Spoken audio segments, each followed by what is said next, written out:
Welcome to Rapa Nui, better known as Easter Island. It's a tiny speck in the vast Pacific Ocean, 2,200 miles away from the coast of Chile. This island is most famous for its eerie Moai statues. This place is also home to one of the most mysterious writing systems in the world, called Ronga Ronga. We found it on 27 small wooden tablets. For years, historians have been arguing about the true history of these tablets, and now we might have found the truth. Humans first set foot on this island in the 12th century. For many years, it was home to the Rapa Nui people. They were pretty isolated out there in the Pacific Ocean until Europeans arrived in the 1720s.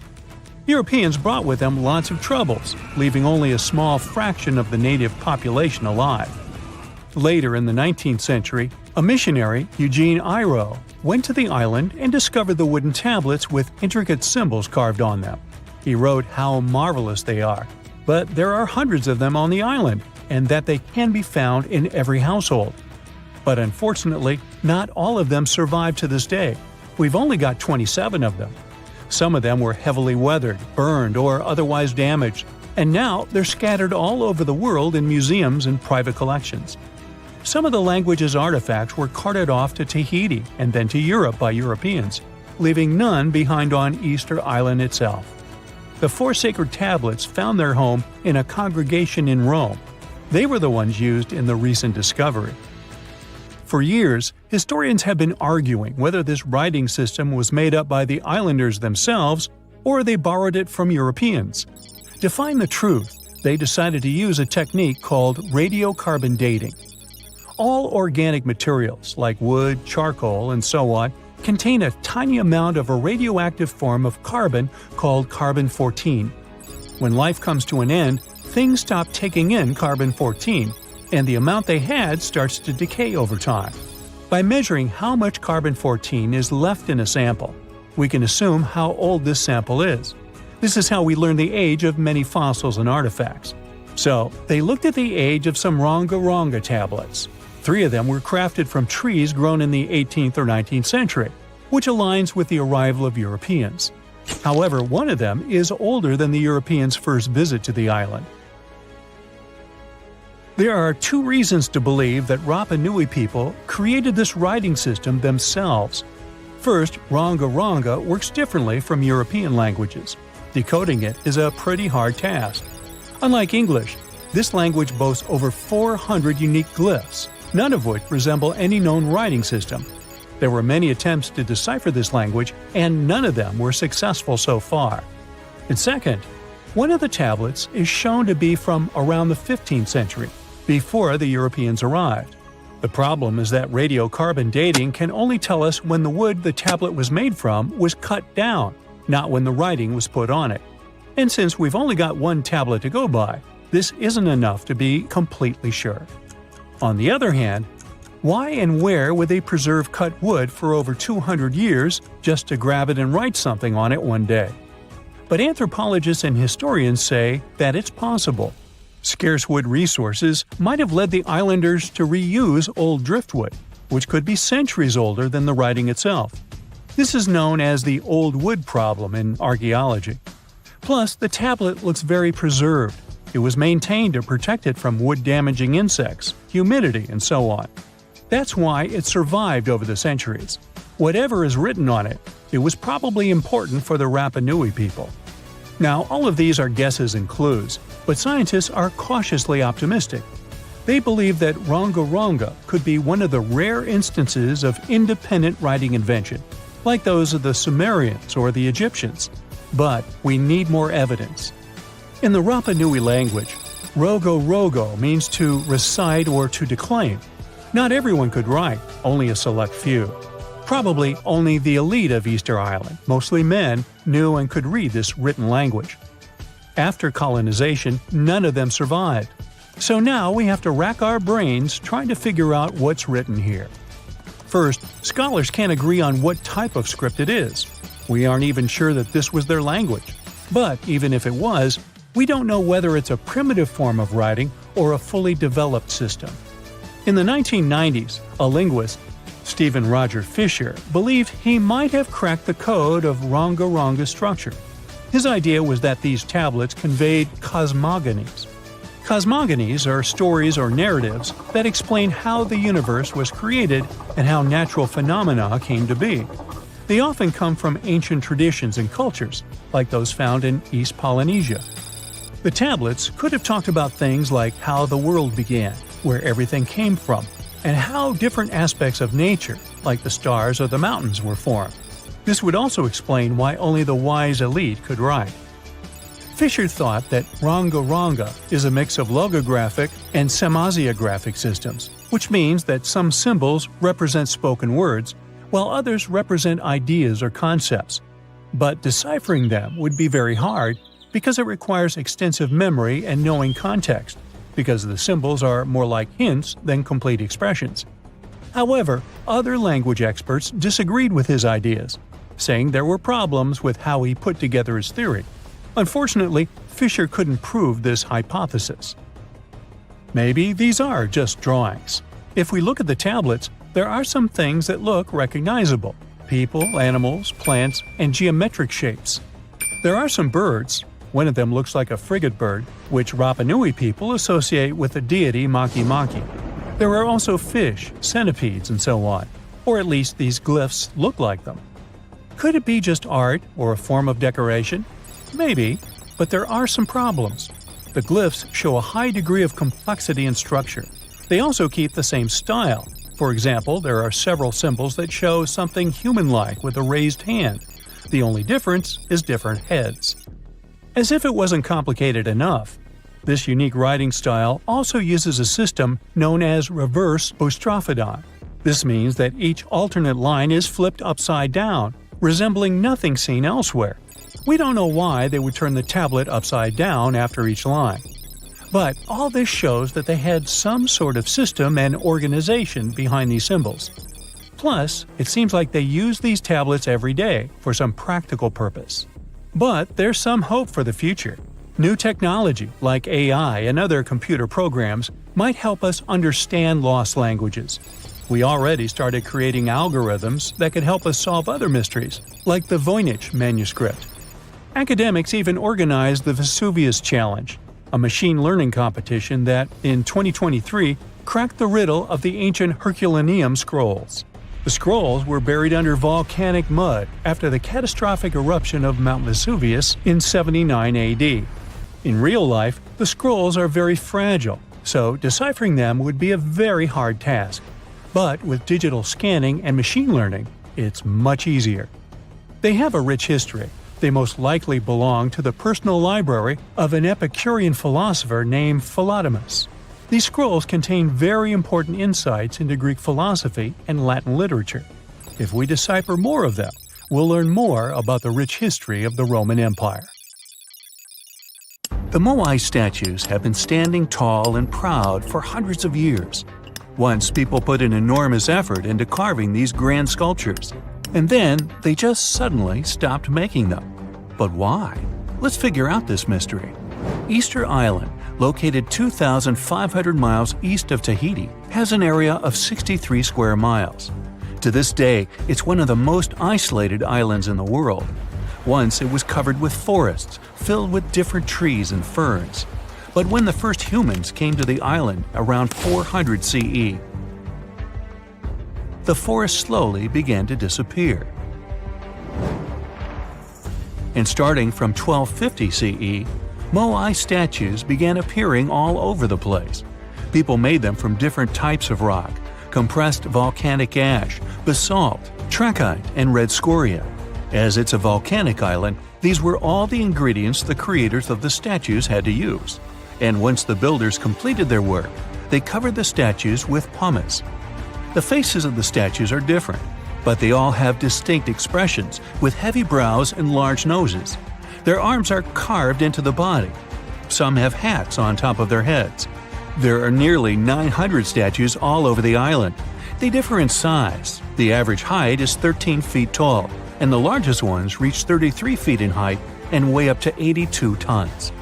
Because the statues have so many different faces, there are theories that they represent and honor ancestors, chiefs, and other important people who lived on the island. But without any clear evidence, it's almost impossible to figure out the true purpose of the Moai. Once they stood beautifully along the coast, watching over people in settlements, and their backs faced toward the spirit world of the sea. When Europeans first discovered the Moai statues in the 1700s, many of them had already toppled over, and the construction of statues had stopped way earlier than that. Huge amounts of effort were put into making these things. Expert craftspeople spent a great deal of time slowly carving the statues with basic picks. A team of up to 6 people would work hard for an entire year to make just one statue. Then they often had to transport it to its special place on the island, as far as 11 miles. With the help of carbon dating, experts have managed to figure out that the statues started to appear in 1250 CE. And then, suddenly, in 1500 CE or so, the process just stopped. The creators of the statue just left their stone chisels where they were last used, and only a quarter of all the statues were actually placed where they were supposed to be. Half of them still remained in the quarry, while others were left on the ground mid-transit. Something happened on the island, and it caused everyone to just lose interest in the statues. There are many theories around why it could happen, and they mostly relate to deforestation. Islanders may have used wood to move the statues across the island. They possibly did this with the help of sleds and ropes, or even used logs to roll the statues or canoes to float them. The wood started to deplete eventually.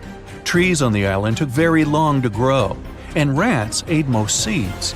People had many uses for wood, and they needed it not only for practical things, but also to create other statues. Another reason why the inhabitants of the island could have stopped building the statues might be that they were busy with other projects. Specialized rock gardens were becoming more common with a growing population. They were great for the soil, keeping it warm and fertilizing it at the same time. Islanders spent much time and effort making these rock gardens, and there simply wasn't enough time to focus on building and moving the statues. Another theory suggests that what people believed in changed over time. Supposedly, the islands once saw the statues as a connection to their ancestors. After some time, though, rituals depicting a show of strength and endurance became more widespread. And with these rituals, islanders started to carve images related to seabirds. Seabirds became the main animal on the island. People started to believe that their ancestors looked over them through birds instead of the statues, so there was no longer a reason to build the Moai. Anyway, these theories might be true, but the main problem was that the small island couldn't support a growing population. What was once a lush land covered in forests quickly became a barren landscape. For the first few centuries, people relied on forest resources, but agriculture became more important sometime after 1550, when forests disappeared. Tribes that once worked together to build the fantastic monoliths focused on competing against one another instead. During this struggle for land and resources, the Moai statues were toppled over because people wanted to reduce their significance. Over the following centuries, all the statues were pushed over, but not all of them deliberately. Many fell naturally after being neglected for so long. Some even ended up in the ocean water surrounding the island, and there they sat for a while. But there was some good news for these statues. They were re-erected, providing a great experience for visitors from all over the world. If you make a journey all the way to this isolated island, the first question you'll probably ask will not be how the statues were made or how they were moved. It will be, how on earth did anyone even make it here in the first place? It was one of the most amazing feats ever. The Polynesians sure did some pretty extraordinary things. From as early as 1500 BCE, these boat-faring people began to explore their world. They used the most advanced marine inventions of their time. They sailed across the ocean in catamarans and outrigger boats, starting in Southeast Asia and inhabiting many more places throughout the Pacific. They lived as far north as Hawaii in 900 BCE and all the way to the south in New Zealand by 1200 BCE. And the farthest journey to the east was, of course, Easter Island. In only a few hundred years, these early sailors inhabited an area of thousands of square miles. They simply memorized where they had already been, and this way managed to navigate the ocean. They used a wide range of techniques. They watched the sun as it rose and set during the day. Stars helped them at night. If it was overcast and sailors couldn't figure out direction visually, they used other brilliant methods. They watched the movements of ocean currents and wave patterns and paid attention to bioluminescence in the water. These patterns helped them find where specific islands were located. These seafarers even understood how islands and atolls in the distance caused air and sea interference patterns. Birds provided them with certain signs too. Some of them migrated long distances from one island to another, which gave travelers some kind of a visual connection for their route. Other types of birds had specific feeding times. Sailors knew when and where they hunted and directed their boats depending on where these birds fed. Vikings certainly get way too much credit for their seafaring abilities. Where they used a sun compass, the early Polynesians relied purely on the knowledge of how nature itself could guide them. Their skills were so advanced that in 1769, Captain James Cook, an English explorer, even hired a Polynesian navigator because of his extensive knowledge of the seas. But even more surprising was the fact that he drew a map from memory. It covered an area that was 2,000 miles wide. In this region, there were 130 islands, and the navigator knew 74 of those islands by name. At the beginning of their voyage, Captain Cook often disregarded the navigator's advice. But toward the end of their journey, he was very impressed. He also recognized the Polynesians as possibly the most widespread nation on Earth. I bet you've never heard of the legendary Oasis of Zerzora. This ancient city is said to be hidden somewhere deep in the Sahara Desert, and its discovery could mean unimaginable riches and untold secrets. According to an anonymous 15th century Arabic guide, the key to unlocking the city lies in the beak of a bird carved on the city gate. Zerzora might not be as popular as Machu Picchu or the pyramids, but that just makes it more mysterious. Legend has it that Zerzora is built around this big oasis somewhere in the desert west of the Nile. Apparently, it's made out of white stone and has all these luxurious houses and gold decorations. The story goes that a scribe wrote down the account of a traveler who stumbled upon Zerzora while looking for his lost camel.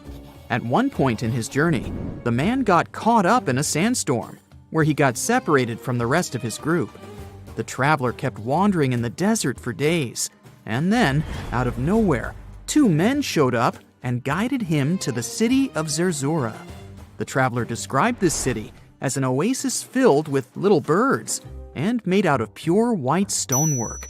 The city is also said to be guarded by giants. In 1835, an English Egyptologist named John Gardner Wilkinson mentioned the city in one of his books. He spoke to a man from Egypt who found the city by accident after days of wandering through the desert. He mentioned some ruins, unusual stonework, and a large oasis surrounded by palm trees. The man even gave some instructions on how the city could be found, indicating that it might be in the western desert of Egypt. But here's the kicker. Even though a group of explorers went out to find Zerzora, they didn't succeed. At the same time, they did stumble upon a bunch of previously unknown oases. In the early 1900s, numerous expeditions were sent to find the city, including one with a fleet of Ford Model A trucks. But, alas, none were successful. Others say Zerzora did exist at one point, but not anymore. It's possible it was swallowed by the desert.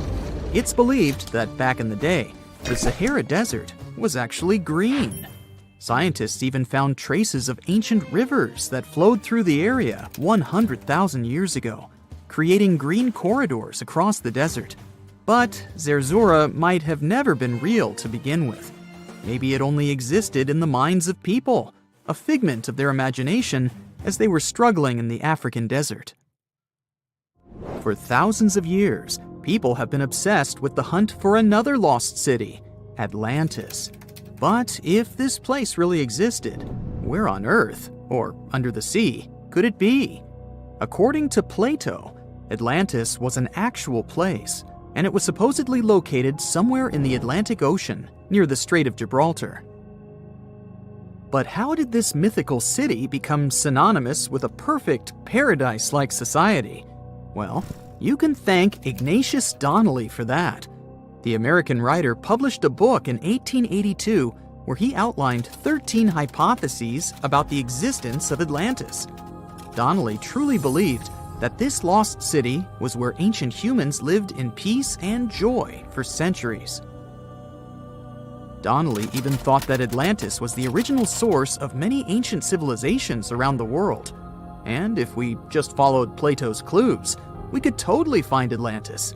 Sounds like a treasure hunt, right? What inspired Donnelly to go on this quest in the first place, you might ask? Apparently, an amateur archaeologist discovered the city of Troy, using Homer's The Iliad as a guide. Well, if Troy was real, then why not Atlantis? Back in the day, some people believed that America was the legendary Atlantis. Columbus really stirred up some excitement when he brought back news about the New World to Europe. But the real hunt for Atlantis didn't really start until the 20th and 21st centuries. Some people tried to connect the dots between a volcanic eruption on the island of Santorini and the destruction of Minoan settlements. But in 2018, a team of investigators claimed they had nailed it, announcing they had discovered concrete proof that Atlantis had existed. What was their evidence, you ask? A series of mysterious circles in a national park in Spain. But the circles turned out to be nothing more than experimental ponds for studying zooplankton. Let's face it, there's no real evidence that Plato's lost city of Atlantis actually existed.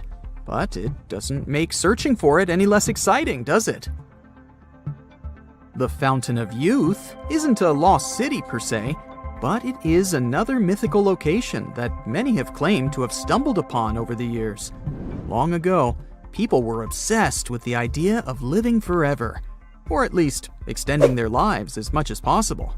Each culture had its own wild story, like the Greeks talking about a magic fountain that let people live longer, or Alexander the Great finding a river of paradise that could heal the wounded. Japanese legends spoke of hot springs that could make you young again, while the Caribbean locals talked about the restorative powers of the water in one of their own mystical lands. Explorers searched far and wide for these magical waters, but nothing. Probably the most famous of all was the story of the Spanish explorer Juan Ponce de Leon, who thought he'd found it in Florida. Now, Ponce de Leon was quite a character.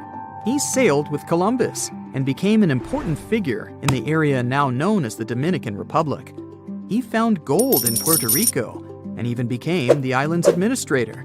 But when the ruler of Spain decided to replace him in his duties, he got upset and decided to explore Florida, looking for gold and the elusive Fountain of Youth.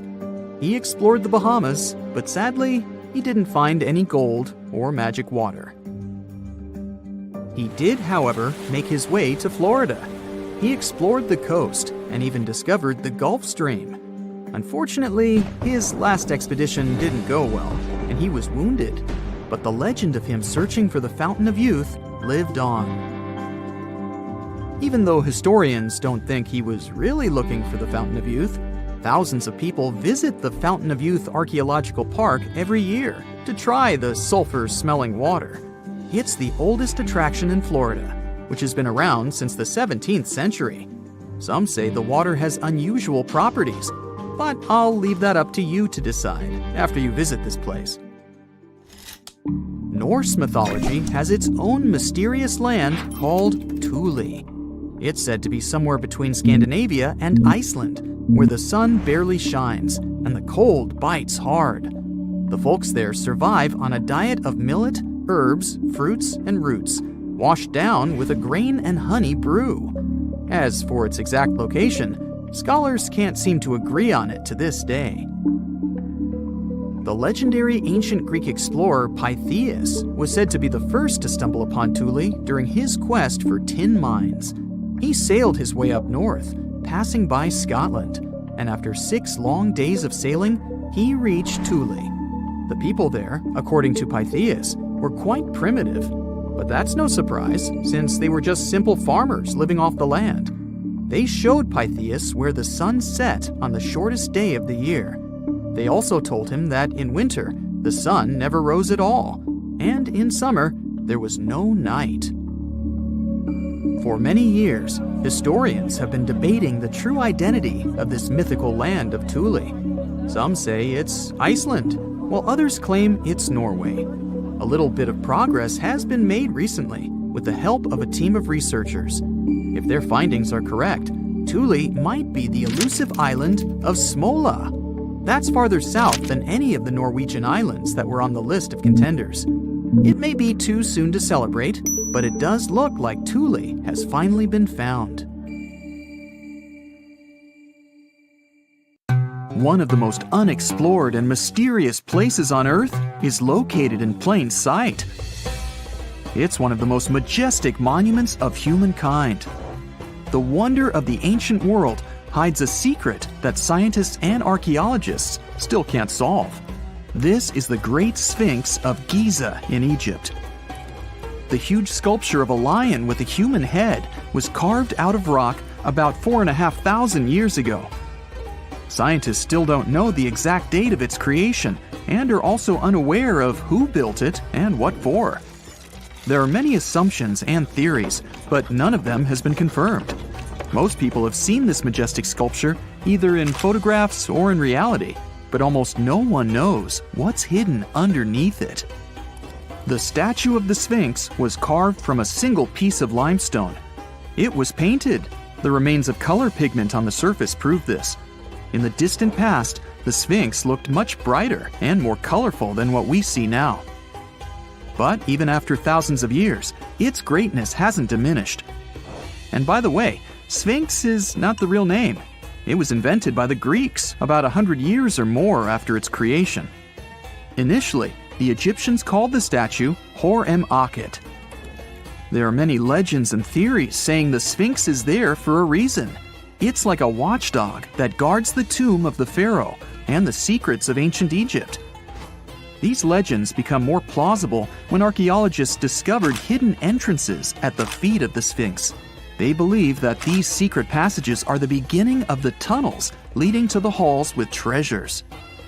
You can find a lot of stories on the internet that claim the Sphinx hides the Hall of Records, a repository filled with ancient and secret knowledge. One of the main artifacts of this repository is supposed to be the records of the ancient mythical state of Atlantis. According to legends, the entire library from this city was moved under the Sphinx. The entrance to this library must be located next to the Sphinx's right paw. Many archaeologists tried to find this entrance, but came away empty-handed. Also, there are many images with detailed diagrams of the underground city that consists of a network of tunnels and chambers under the Sphinx. Someone says there are structures as tall as 12-story buildings hiding underground, but there's no evidence of this. Archaeologists, even after millennia, continue to explore the mysterious sculpture. At the same time, many Egyptians don't want to learn more about the Sphinx. They're terrified of awakening something supernatural. In 1998, scientists discovered tunnels leading to empty caves under the Sphinx. They found evidence of earlier excavations there. It's quite possible that someone managed to find the treasures and take them away. Some people believe Egyptians found some kind of artifact under the Sphinx that has the power of unknown advanced technologies. The artifact is so powerful that it can change the course of history. Of course, most theories are just fairy tales of conspiracy fans, but it's a confirmed fact that the Sphinx hides a system of caves and rooms. There are so many rumors surrounding the Sphinx that it's impossible to understand what's true and what's false. In any case, it's difficult and dangerous to study the sculpture because active excavations can destroy it. And then the entrance to the underground rooms can get blocked by rocks and lost forever. Also, further exploration requires a lot of money, and financing is not always easy to find. But the main reason? It's too risky. there's no guarantee that people will be able to get out of the underground labyrinths. For these reasons, scientists and archaeologists have been exploring this majestic structure for so long. Another famous architectural monument with a secret is Mount Rushmore in South Dakota. Everyone admires the images of the US presidents' faces carved into the rock, but few people know that there's a secret room hidden behind the head of Abraham Lincoln. The architect of Mount Rushmore wanted to carve slabs on the rock with the record of the main stages of the country's history. But his plan was too complicated to carry out. Then he was offered to implement it on a much smaller scale, to build a secret room inside the mountain. The idea was to save this knowledge so that future generations will always remember the history of their country. Unfortunately, the architect didn't have time to finish his work. The construction stopped for several decades. But in the late 90s, the project was resumed. Porcelain enamel panels depicting the history of the US were placed in the room. It's possible that these plates will be stored there forever. But people can't see them, at least for now. The room is inaccessible to tourists as it's too difficult to get inside. Another secret room is located in the Empire State Building. More precisely, it's not even a room, but a place where you can take cool photos. Almost all tourists gather on the observation deck of the 86th floor to enjoy a stunning view of Manhattan. But there's another deck with panoramic windows on the 102nd floor. There are way fewer people there because almost no one knows about that place. Fortunately, access to this deck is open to everyone. You probably won't have to wait in line for a long time to take a photo. You'll feel special because you're in such a secret place where there are almost no people. But the coolest place is even higher, on the 103rd floor. This is a spacious observation deck where celebrities get their photographs taken. It's not a public place, but if you know the right people, you can get there. There are almost no security measures on the site. Only a low ledge between you and an abyss. That's why crowds of people are forbidden from coming here. It's not so easy to get there, and you're unlikely to succeed without a guide. First, you need to choose the right elevator that will take you there. Then you'll go through several engineering rooms filled with pipes, electrical panels, and other technical stuff. The final part of your way is a set of stairs inside a tiny corridor. And here you are, at the top of New York. Now we're in Paris. See the Eiffel Tower? Inside it, there are restaurants and observation decks. But if you try hard, you can find a secret apartment. Now it's a museum, but it was built so that people could live in it. The architect of the tower, Gustav Eiffel, created this apartment in 1889 for himself. It's almost at the very top of the Eiffel Tower. Imagine what a beautiful view he observed every day. He was the first and only tenant. No one else could gain access to this place. When the architect passed away, the apartment remained empty for a long time. Only recently, they restored it and turned it into a museum. Inside, the epoch of the last century is recreated. They even put wax figures of Gustav Eiffel, his daughter, and the American inventor Thomas Edison inside the room.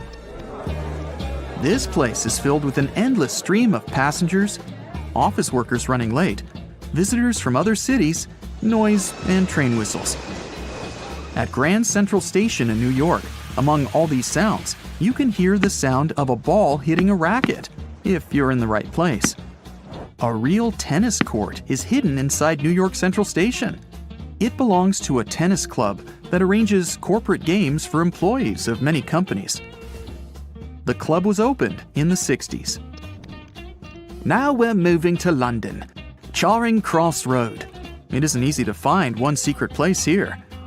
To do this, you need to look carefully at your feet. Do you see these sewer grates in the asphalt? Inside them, you can notice two signs with the name Little Compton Street. Yeah, there's another street right below you.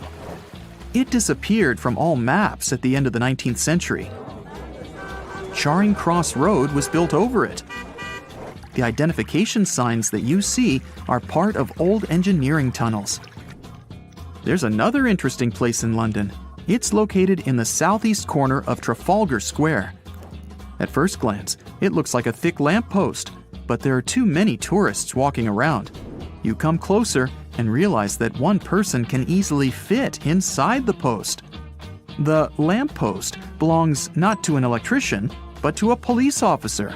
Yeah, this is the smallest police station in the world. It was built in the 1930s and used as a watch post.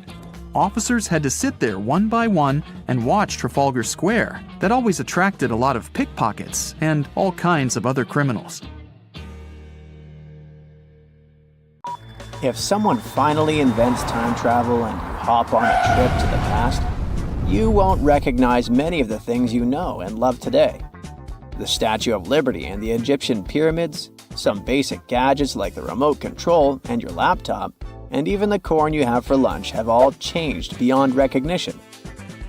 When the pyramids were originally built in ancient Egypt and Giza and other places, they didn't look sandy brown at all. All of them were covered with white limestone. If you had seen them under the hot African sun, you'd have to look away. That's how smooth and shiny they were. Builders used around 6 million tons of this material for the Great Pyramid of Giza alone. It's the largest one you can still see on your trip to Egypt. The local rules were quite a thrifty crowd, and they reused some of the casing stones for other construction projects. A massive earthquake in the 14th century has also loosened some of the stones, so you won't see a lot of limestone, but some of it is still there, on top of the Pyramid of Khafre in Giza. It looks like it has a second peak on top of the first. In ancient times, all pyramids used to have capstones called pyramidions, covered in a mix of gold and silver. Most of them have been lost over the centuries, but you can still see a few of them at museums. They show images of Egyptian deities. The pyramids were probably modeled after a sacred pointed stone, the benben. It represented the rays of the sun. Now, lifting heavy rocks wasn't so simple without the tech we have today. I guess you'll agree with me if you helped your friends move at least once, and they made you carry the couch. But those smart Egyptians of the past thought of that and chose the pyramid shape. It lets the weight distribute evenly throughout the whole thing. The Statue of Liberty has also had a major makeover since it was first unveiled in 1886. Believe it or not, it used to be a shiny brown color, just like a penny. 20 years later, it changed its color to green. It wasn't a fashion statement, but a chemical reaction. The statue is covered with hundreds of thin copper sheets. When copper reacts with air, it naturally forms a protective layer called verdigris. This layer protects what's under it from corrosion, and that's why statues and other things made of copper, brass, and bronze can last so long. When Lady Liberty first turned green, people in authority decided it would be a good idea to paint it all over. It was way before social media, so you couldn't just drop an angry comment under the post describing the idea. But they wrote about it in the local newspapers, and the public didn't love the idea. Then the Times interviewed a copper and bronze manufacturer, and he confirmed they shouldn't repaint it, because removing the protective layer would mean destroying the statue. Over the years, people have suggested painting Lady Liberty several times, but no one has ever done it. I don't know about you, but I can't imagine that lady in any other color, so I guess it's for the better. You love bananas as much as I do?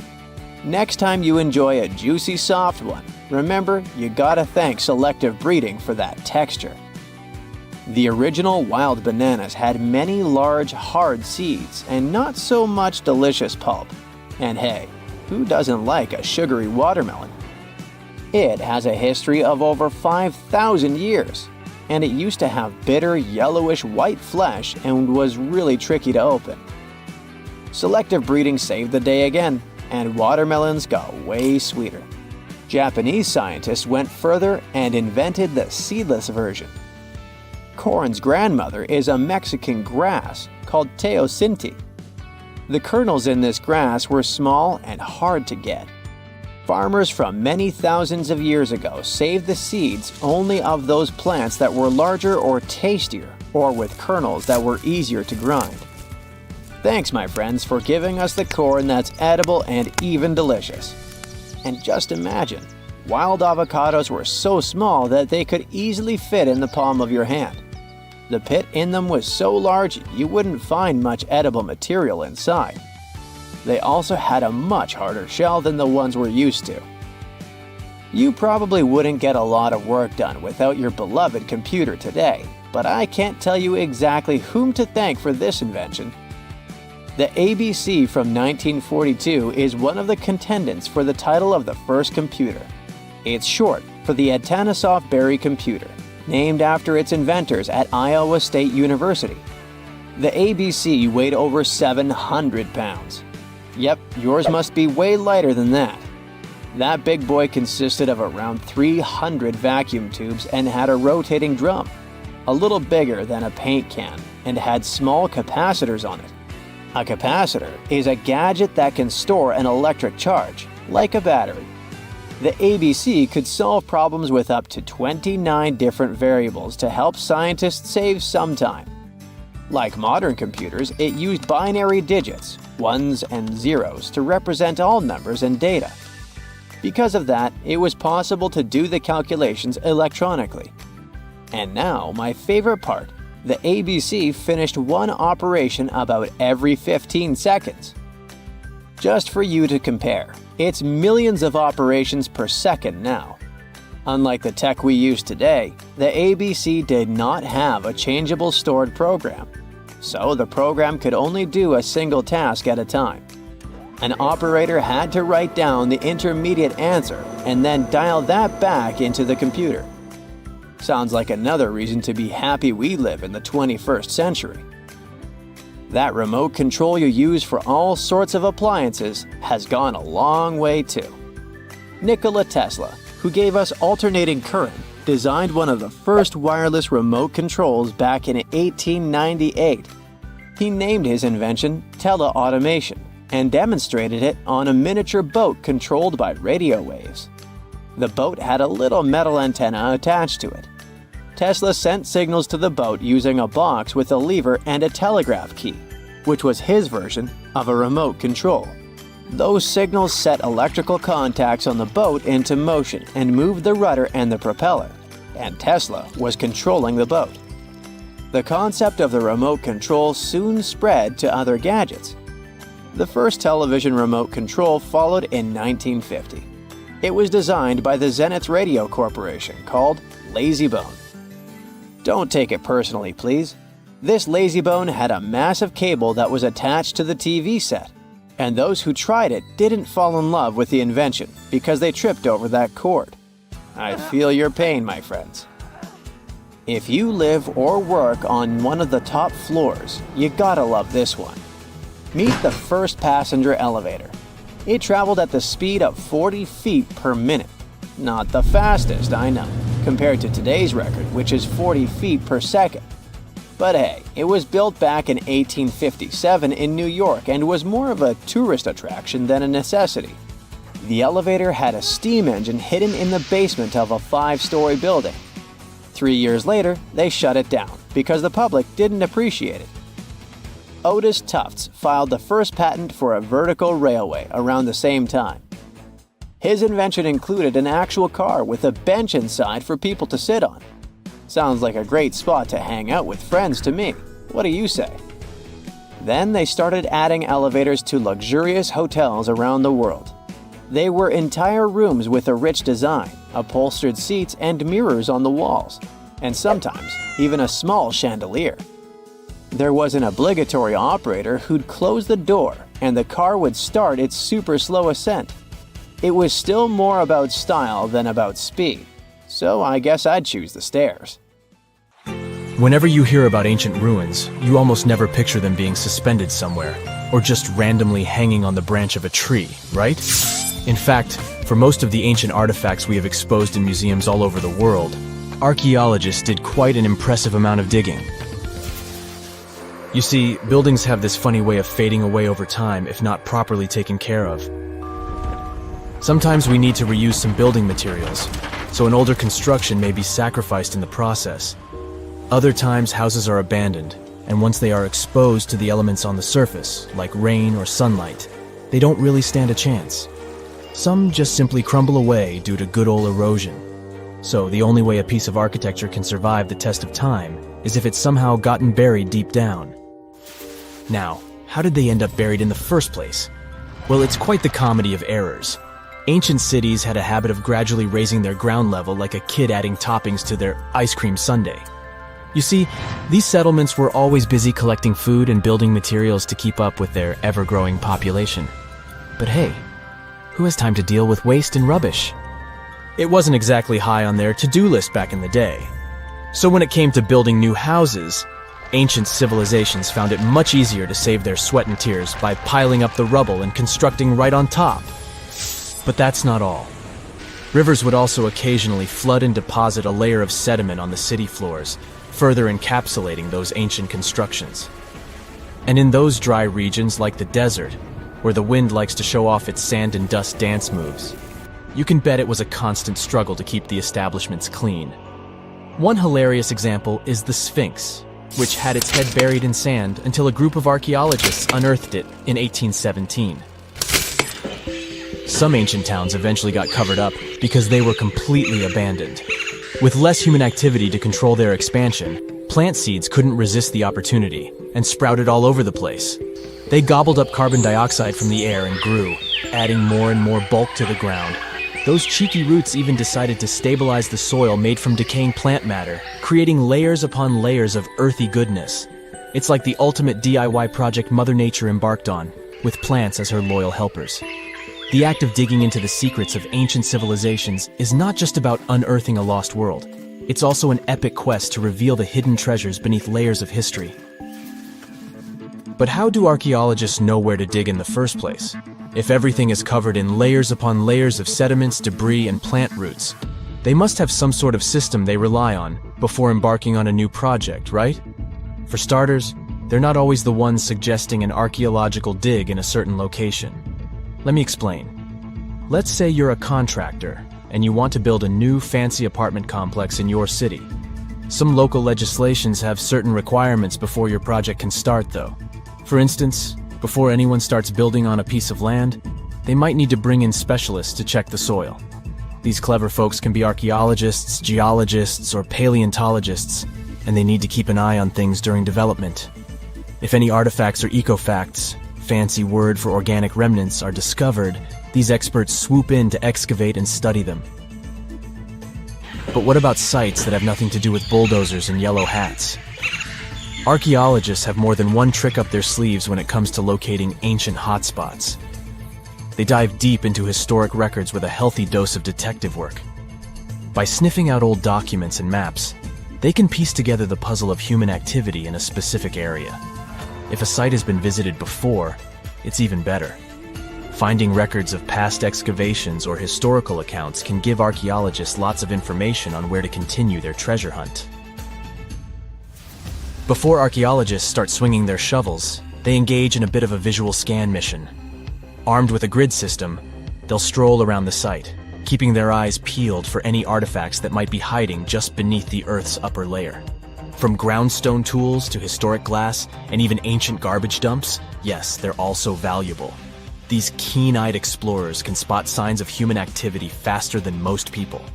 If they stumble upon midden soil, fancy term for a garbage dump, they know for sure that humans once called this place home.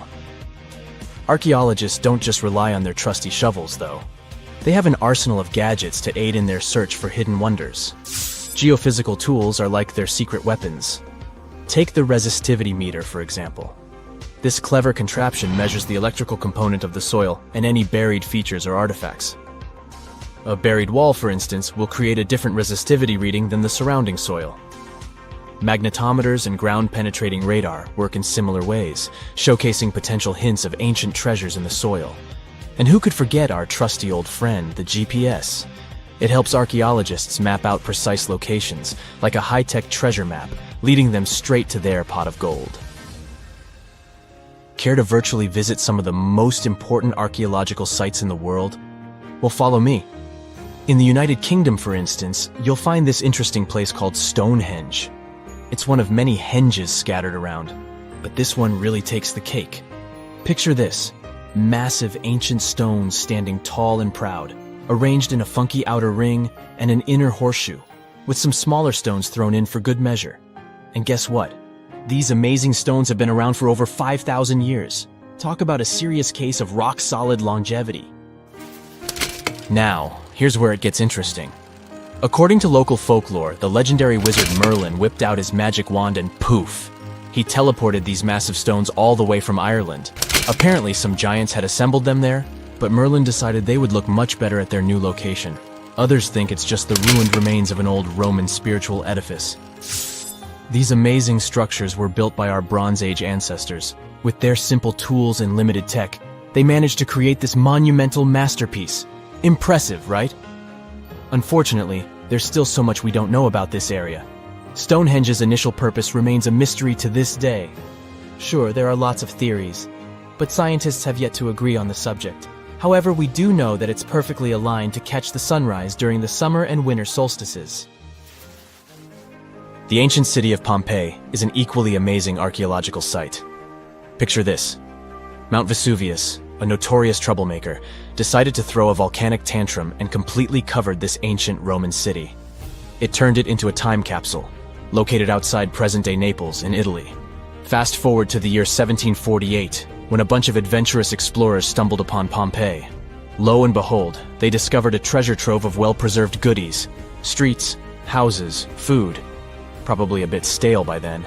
Blingy jewelry, fancy sculptures, colorful frescoes, everyday household items, and even animal and human remains. It was like an epic archaeological party. From the looks of it, Pompeii had it all. Fancy houses and villas, a massive 20,000-seat arena, cute little artisan shops, hangouts like taverns. And let's not forget the saucy spots like those luxurious bathhouses for some intense pampering. There's also the Sanctuary of Apollo, where people used to gather for their daily dose of worship. And of course, the bustling heart of the city, the Forum of Pompeii, where all the cool people used to hang out. And guess what? Pompeii is so cool that it made it to UNESCO's World Heritage List back in 1997. That's like the ultimate Hall of Fame for historical awesomeness. It also includes many other famous buildings and sites, like the Taj Mahal in India and the Acropolis of Athens in Greece. We're in Siberia. It's so cold here that freezing gusts of wind are burning your face. All that white snow seems to be blinding you. This place resembles Antarctica because of the permafrost. Recently, a group of scientists researched one of the local rivers. With the help of a drilling rig, they extracted several samples of frozen soil. The scientists were shocked to find living creatures inside the ice. Later in the laboratory, they realized that the creatures were microscopic multi-celled organisms known as Deloid Rapers. These creatures looked like little worms. Scientists knew that these worms could live in frozen conditions for up to 10 years. But the age of the rotifers found in the ice was about 24,000 years. And after defrosting, they began to reproduce, as if they had been sleeping for several hours, not thousands of years. Further analysis showed that these organisms could stay frozen for hundreds of thousands of years. The rotifers might have lived during the time when people didn't invent the wheel yet. And this isn't their only superpower. Deloid rotifers are among the most radioactively resistant animals on Earth. They can survive in places where there's no oxygen and water. They can also stay alive in areas with high acidity and can live without food and water for a long time. By the way, these are not the only creatures that are known for living for thousands of years. Particular types of moss and some microorganisms are also almost immortal. Nematodes, also called roundworms, are some of the most adaptive varieties of worms in the world. Imagine the Eiffel Tower standing tall and proud. And now, let's make it 10 times higher and place it underground. Exactly at this depth, many thousands of feet under the surface, scientists discovered these creatures. There's no sunlight and almost no air in this place.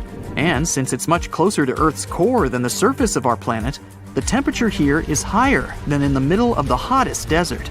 Millions of tons of soil above create insane pressure. But all this couldn't prevent life from developing here. When roundworms run out of air, food, or when the temperature becomes too high, they get into a unique state of stasis, or deep hibernation. In this mode, the worm's metabolism slows down, and almost all the processes in their bodies stop.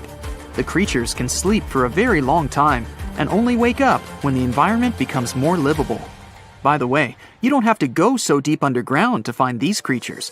Nematodes are found all over the world. They can live in hot springs, deserts, high in the mountains, among the harsh ices of Antarctica, or inside animals and humans. Our next invulnerable creatures are tardigrades, also known as water bears. These are microscopic 8-legged invertebrates closely related to arthropods. It's impossible to see them with the unaided eye. But a conventional microscope will allow you to see tardigrades in detail. They look like minuscule bears. They're called water bears because they need a thin layer of water around their bodies at all times. It's necessary to prevent dehydration. Tardigrades have been found in all kinds of environments, from ocean depths to sand dunes. They're incredibly robust thanks to their unique organism structure. Yeah, they look soft, but their body is covered with a tough cuticle. This coating resembles the exoskeletons of grasshoppers, mantises, and many other insects. Water bears shed their old layer of the cuticle when they need to grow. Each of their 8 legs has 4 to 6 claws, which helps them cling to any surface. The bears can survive at a temperature that's almost 3 times as cold as the temperature in the ice of Antarctica. Heat doesn't harm them either. They have been proved to survive at the temperature that makes water boil. Also, water bears are not afraid of radiation and high pressure.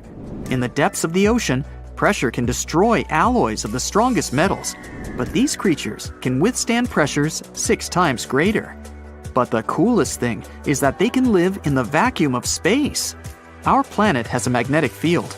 This is a shield that protects us from solar radiation. Tardigrades don't need this protection. They can go into near-Earth orbit and come back unharmed, all thanks to a protein protecting their DNA from ionizing radiation. Like other immortal organisms, water bears can fall into a state of cryptobiosis. Tardigrades pull their head and legs inside their bodies and fall asleep. If the surrounding conditions suggest freezing, drying out, or experiencing a lack of oxygen, they will remain in this barrel form until the situation improves. So those are microscopic organisms and microbes that can only be seen through a microscope. But how about something bigger? Meet ironclad beetles. They live in the southwestern US and Mexico. These insects cannot survive high temperatures, live without oxygen, or in conditions of increased radiation. But their shells are so tough that they can only be pierced with a drill or hammer. Their durable exoskeletons are made of a special substance, chitin. It can also be found in the armor of crabs or shrimp. And still, the chitin of the ironclad beetle is so durable that it allows this creature to withstand the impact of a car moving at high speed. In times of danger, they can hide their whiskers and strong legs in special recesses in their shell. Other animals can't bite through the armor, so they spit the beetle out and leave to look for lunch somewhere else. As soon as the danger disappears, the bug stretches out its legs again and goes about its business. Also, the armor saves the beetles from dehydration, which is very useful in hot areas of Mexico and the southwestern US. Inside the exoskeleton, they can store moisture. In other words, these bugs can absorb water whenever they find it and transport this liquid inside themselves. The next creatures are incredibly fragile, but they know how to survive in places where almost no other animals can live. We're going to the southeast of Romania, near the Black Sea. Here, on a desolate wide plain, you can notice a pit. This is a mine leading deep underground. The air on the surface of our planet usually contains around 20% oxygen, but in the mine, it's only 10%. Inside the cave, the air also has an increased content of hydrogen sulfide and carbon dioxide. People can't breathe there without an oxygen tank. We can probably say that the water and air there are poisoned. Almost no animals would be able to survive here. Still, 48 species of living organisms have been found in this cave. 33 of them are newly discovered species. And they aren't the only microbes or bacteria that can't be seen without a microscope. Something bigger lives here. Strange white snails crawl over the walls of the mines. Transparent shrimp and a bunch of unknown kind of leeches swim in the water. White centipedes with huge whiskers and creepy white spiders run on the ground. And they all have been growing here for almost 5 million years. You might notice a water scorpion and another unidentified species of this animal. It doesn't look like its relatives living in hot sands or tropical forests. No living creature here looks ordinary at all. All animals are either white or transparent. They have no eyes, but are equipped with long paws and antennae whiskers that help them navigate in this dark space. The deeper you go into the cave, the less oxygen the air contains. But the number of living organisms is increasing. The air is filled with methane and carbon dioxide. All the inhabitants of this cave have never seen the light of the sun and have never gone out of the darkness. It seems impossible to survive in such conditions where plants don't produce oxygen. The answer to the question of their survival is hidden in a small lake. The surface of the water is covered with strange foam. If you look closely, you can see that this white substance is alive. It resembles soft, wet paper that is easy to tear. The thing is billions of living organisms, bacteria called autotrophs. There's much more carbon dioxide in the cave than there is outside, and these bacteria, like plants, absorb it.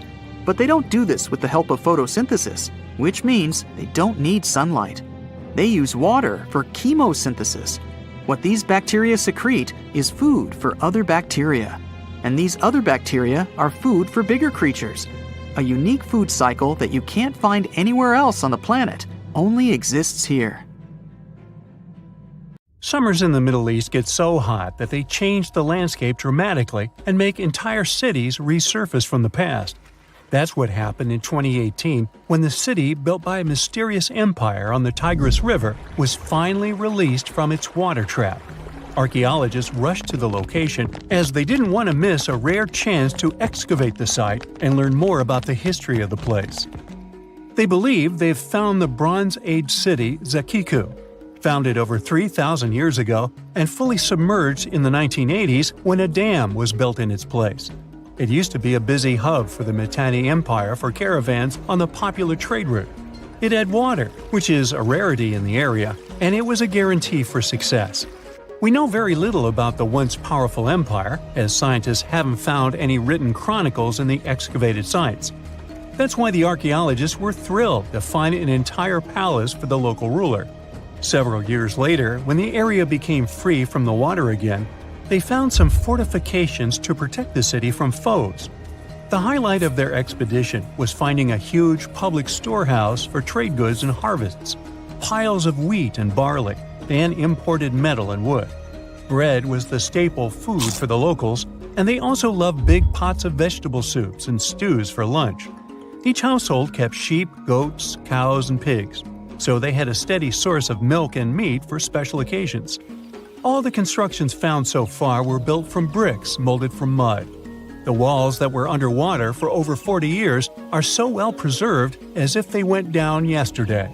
The royal palace stands out as it's larger than the other constructions, has thicker walls, and even pavements made of baked mud bricks that were sealed to be waterproof. The local king must have been in good relations with the emperor of the larger empire, of which Akiku was dependent. Traders who lived in the city collected wooden beams and took them to storehouses. The beams arrived down the Tigris River from the forests in the mountains in the north and east of Mesopotamia. Merchants came here to sell their goods and then crossed the Tigris on their way to the borderlands. Zakiku was thriving as a center of commerce for about 6 centuries until it was hit by a massive earthquake in 1350. Archaeologists found 5 ceramic vessels holding over 100 clay tablets made close after the earthquake. It's almost a miracle that small tablets of unfired clay managed to survive underwater for decades. People who created those must have carved notes on clay while it was still wet. They wrote about anything, from newly stored harvests to notes for other kingdoms. Then they would let the message dry in the sun. Scribes even had to learn a different language so that everyone outside the city could read it. Scientists believe the tablets they found used to be part of a private archive. They hoped to decipher the notes to learn more about the history of Zakiku and the whole empire after the terrible earthquake. The damage to the buildings was so enormous that it was impossible to restore Zakiku to its former glory, and if there had been any survivors, they must have left the city. Several decades later, the Assyrians, who also lived in Mesopotamia, settled here. They built their houses on the ruins of the abandoned city and used whatever structures they could find from the previous residents as outer walls. But they stayed here only for 50 years, then decided to build a new capital on more fertile soil to make some good cash from agriculture. Archaeologists working in Zakiku had to halt excavations when the water levels went back up and covered the city. They sealed the ruins in tight-fitting plastic sheets and put stones and gravel on top. They hope it will help protect the priceless site from water erosion and prevent it from disappearing again. They realize how important water from the dam is for the region, but if it recedes again, they say they'll definitely continue the excavations. There was a bustling community in today's Taklamakan Desert in China around 1,600 years ago. It lived along the Nile River, which ran through the desert for miles and got its water from the melting snow in the mountains. After 3 years of work in the area, archaeologists and scientists managed to dig up 8 tombs in the desert. Thanks to the desert heat, the clothes and artifacts inside them were almost as good as new. The people who wore those must have lived in the ancient city of Naya. Naya used to be part of a prosperous kingdom at the heart of the Silk Road trading route and had a population of over 3,000 people. Then, desert sands went rogue and swallowed the city whole. Archaeologists only found the ruins of Nija in the early 20th century. Scientists from different countries have tried to solve its mysteries. It looks like the tombs discovered at the end of the 20th century belonged to the wealthy. There were some expensive items inside: a quiver and bow, metal arrowheads, gold earrings, and a glass bead necklace, a lacquer box with a comb, makeup, and a sewing kit in one of the tombs. There was also some silk of top quality, and even the bright colors like green and yellow haven't faded on it. The fabric also had Chinese characters with quotes from historical books, which helped scientists identify the period in which it was made. Archaeologists later found a large dwelling site and the clearing of 3 ruined buildings. It will probably take many more years to understand why the city had fallen and what happened to its people. Saudi and French archaeologists teamed up near Riyadh, the Saudi Arabian capital, and stumbled upon an ancient settlement dating back 8,000 years. The scientists used all sorts of cool tech, like laser scanning, drones, and aerial photography, to unearth this Neolithic-era gem. They found the settlement in a local archaeological hotspot. Among the treasures they uncovered were a stone temple, remnants of an altar, and over 2,000 graves. All these finds tell us about ancient practices and rituals. The team also found the foundations of 4 massive buildings, corner towers, and open-air courtyards, all with underground reservoirs to store water for agricultural use. There was also a smart irrigation system with canals and cisterns, which let the city thrive in one of the driest deserts in the world. Rock drawings etched into the nearby mountain depicted the daily life of the locals. The excavations have been going on in the area for over 40 years, and scientists still keep finding new artifacts to answer more of their questions. Fishers have stumbled upon ancient bones, tools, and artifacts that are 9,000 years old on the North Sea floor. British and Dutch archaeologists and paleontologists rushed to see the finds as they were hoping it could be evidence of the submerged Doggerland. And they weren't disappointed. There were even perfect sets of footprints left by Mesolithic people who lived here. 12,000 years ago, during the last major ice age, the British Isles weren't islands at all. There was a landmass made of many hills, marshlands, and dense forests that connected them to the European continent. That landmass was Doggerland, where a prehistoric hunter-gatherer society lived and thrived. But then, the sea level started going up at the speed of 3 to 6 feet a century as glaciers were slowly but surely melting. The locals had to move to areas that today belong to England and the Netherlands. Experts decided to learn more about the history of Doggerland, using data from oil companies working in the North Sea. So far, they've created digital models of what the area of 18,000 square miles might have looked like before it vanished beneath the waves. They still need to analyze samples of ancient insects and plants and the DNA of animals to get a full picture. A gruesome discovery took place in Egypt some years ago. You want to hear about it? 16 human hands, carefully buried in 4 eerie pits. They didn't look too much like human hands at first, since they were abnormally large, but they were. Weirdly, there were only right hands. No left hands were in sight. It turned out that it points to the practice of an ancient dark ritual. Old Egyptian art and tales talked of a ceremony where warriors would present the right hand of their adversaries as proof of victory and ask for gold in return. Egyptians believed in the afterlife, so cutting off someone's hand meant you cut off their power eternally. Guaranteeing this type of defeat was interesting to the winning party. Here, the fight was between Egyptians versus Hyksos, who lived in what was once known as Canaan. Egypt has always been the center of some history-changing findings, and some time ago, this papyrus was found. If we stretched it open, it would be just a tad bigger than the height of a skyscraper. The world's tiniest skyscraper, which is located in Wichita Falls, Texas. When humans didn't write on their notes app, they wrote on this thing, made from the medulla of a papyrus plant. Around 2,000 years ago, ancient Egyptians wrote something reminiscent of a book where they describe most of their funerary traditions and their visions of the afterlife. It's considered one of the most important texts from ancient Egypt and is still sold in bookstores to this day. This ancient manuscript was unearthed from a chamber located just south of the Pyramid of Djoser, located in Saqqara. Oh yes, Djoser is the oldest pyramid in Egypt and not the Giza pyramids like most people think. So recently, the site of Saqqara buzzed with excited archaeologists who probably found one of Egypt's oldest complete mummies. They believe that this beautiful and well-preserved mummy was that of a wealthy man. He was discovered in a deep shaft, covered in layers of gold leaves. There are many symbols that show he was an important and wealthy man, like the band he wore on his head, the bracelet on his chest, and the fact that he was embalmed with a tunic, which was reserved for Egypt's finest. The most exciting part of the entire discovery was finding the resting place sealed with mortar, just as the ancient Egyptians had left it 4,300 years ago. Now this may sound weird, but back in 2008, archaeologists discovered a missing pyramid.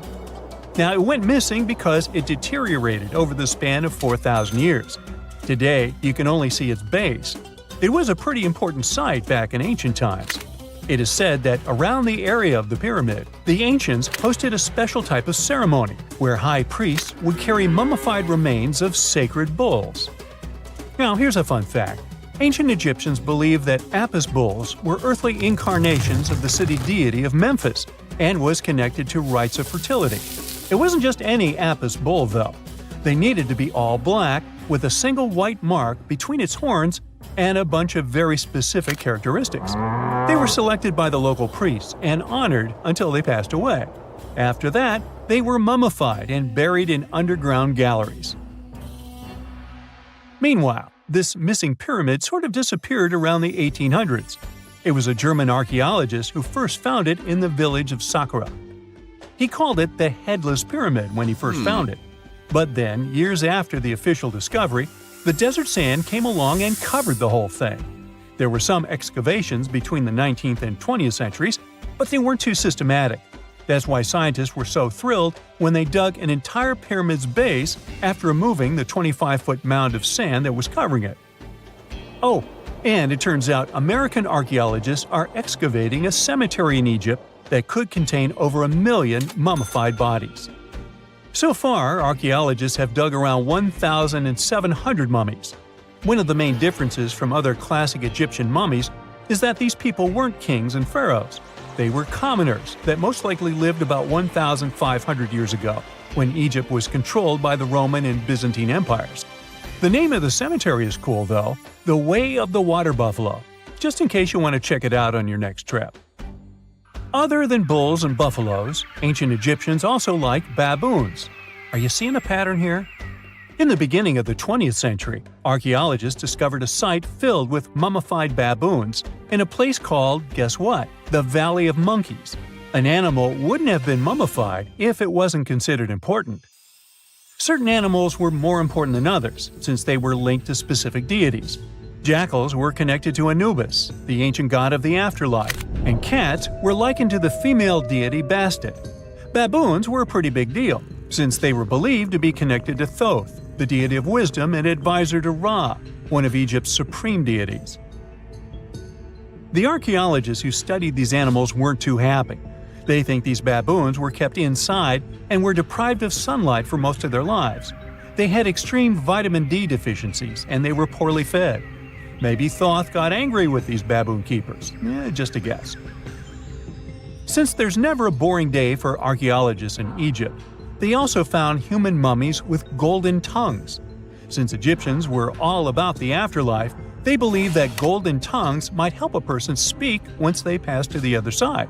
I mean, it's a long shot, but hey, why not? Some of these mummies were placed in wooden coffins with goods, such as necklaces, pottery, golden artifacts in the shape of lotus flowers and scarab beetles, and iPhones. Just kidding. A new temple was also unearthed recently in Egypt. Scientists believe it was dedicated to honor Zeus Cassios. That deity would be a cross between Zeus, the almighty Greek deity of the sky, and Mount Cassios. While digging around the Sinai Peninsula in Egypt, archaeologists spotted two pink granite columns poking out of the ground. And bingo! They believe these columns represented the temple's front gate and collapsed during an earthquake many years ago. And speaking of deities, there weren't only super serious deities. Recently, scientists unearthed a golden ring in a city south of Cairo. No, Frodo, it's not magical. It was a normal gold ring, but it had the depiction of the deity of fun, officially named Bes. This deity is often described in sacred texts as a happy, chubby dwarf. Today, many tattoos we get are sorta deprived of any sense and are made of aesthetic purposes only. In ancient Egypt, though, women would get tattoos as a token of protection for childbirth. That's what scientists think, at least. Around the Nile region, scientists found some mummies that had well-preserved tattoos, which is a rarity since the skin deteriorates so easily. Two of these women tattooed their lower backs, and the drawings were simple. They were mostly pictures, including that same chubby dwarf we just talked about, Bes. He also had a side hustle as the protector of women during childbirth. Now, would you believe me if I told you ancient Egyptians invented robots? No? Well, that's because that's not entirely true.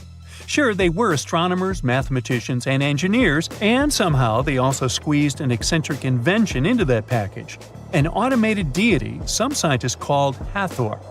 This wooden statue had been in the Metropolitan Museum of Art for years before someone noticed its secret.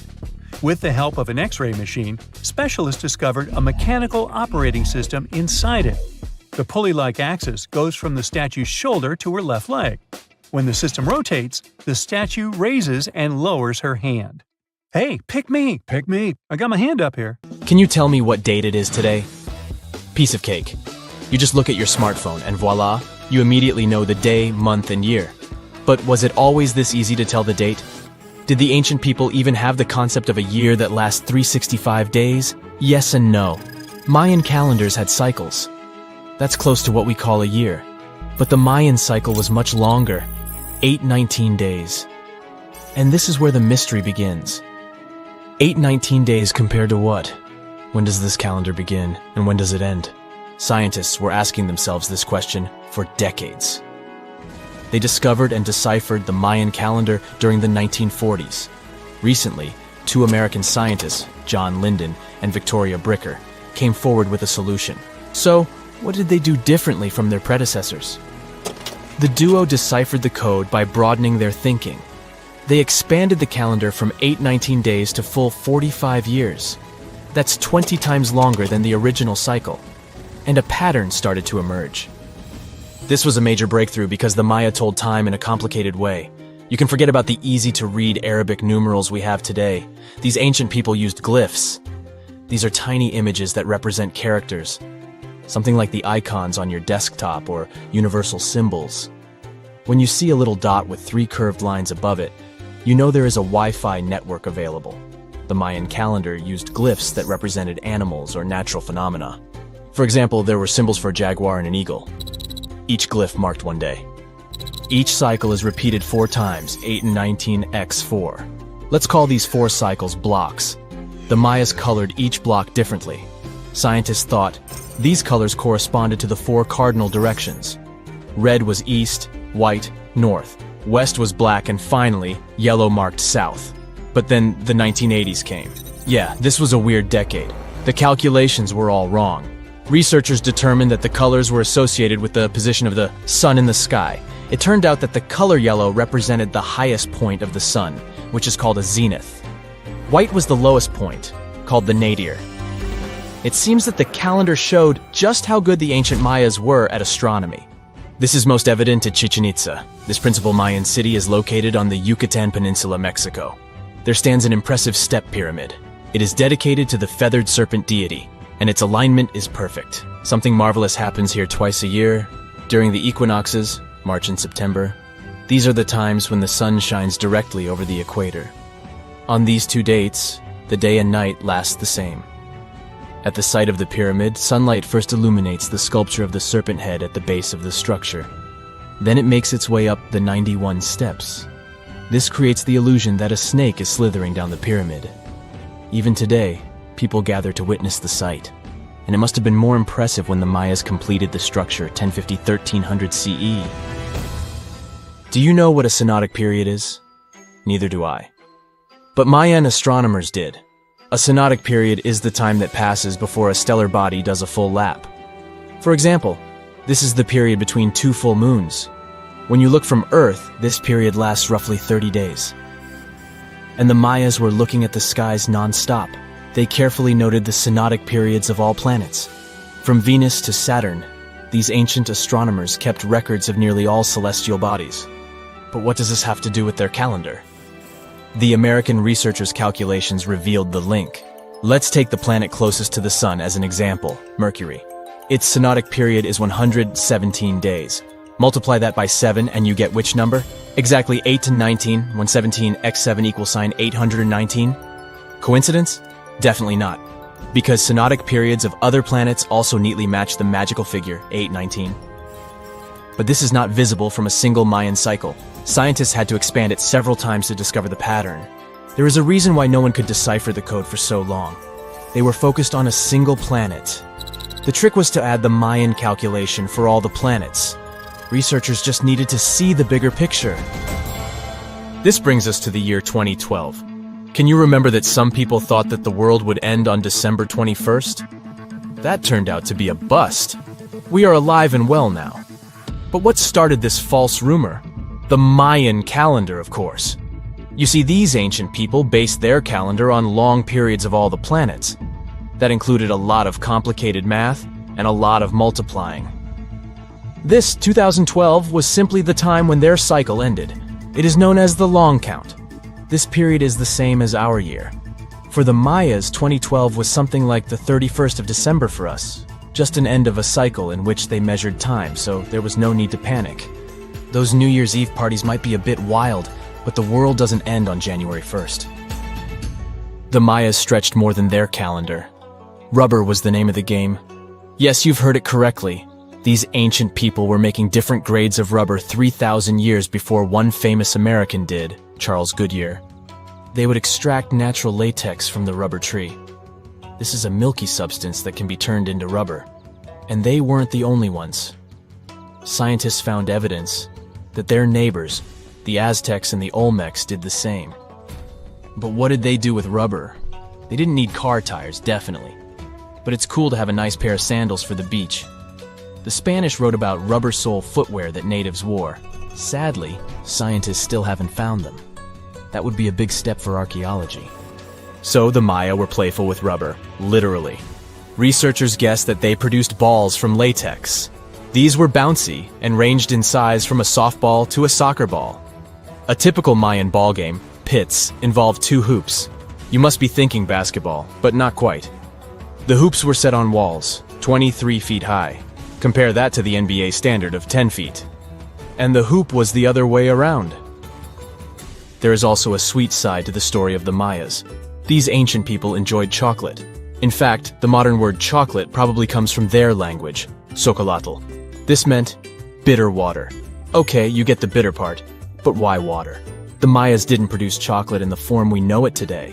They didn't make bars of chocolate, they drank it. Smashed cocoa beans made for excellent drinks. The Mayas perfected the mixture over time and even added spices. Anyone up for a fiery chocolate drink with stew peppers and cornmeal? Who knows, maybe this beverage actually tasted well. Cocoa beans were sacred and used as a currency. Researchers believe all social classes got to enjoy it. Free chocolate for all sounds nice even today. But where did the Mayas get clean water for their cocoa drinks? From the oldest known filtration system in the Western Hemisphere. It was based on zeolite. These are minerals that contain aluminum and silicone compounds. And guess what? Modern air and water purifiers still use this material. Mayan tech wins yet again.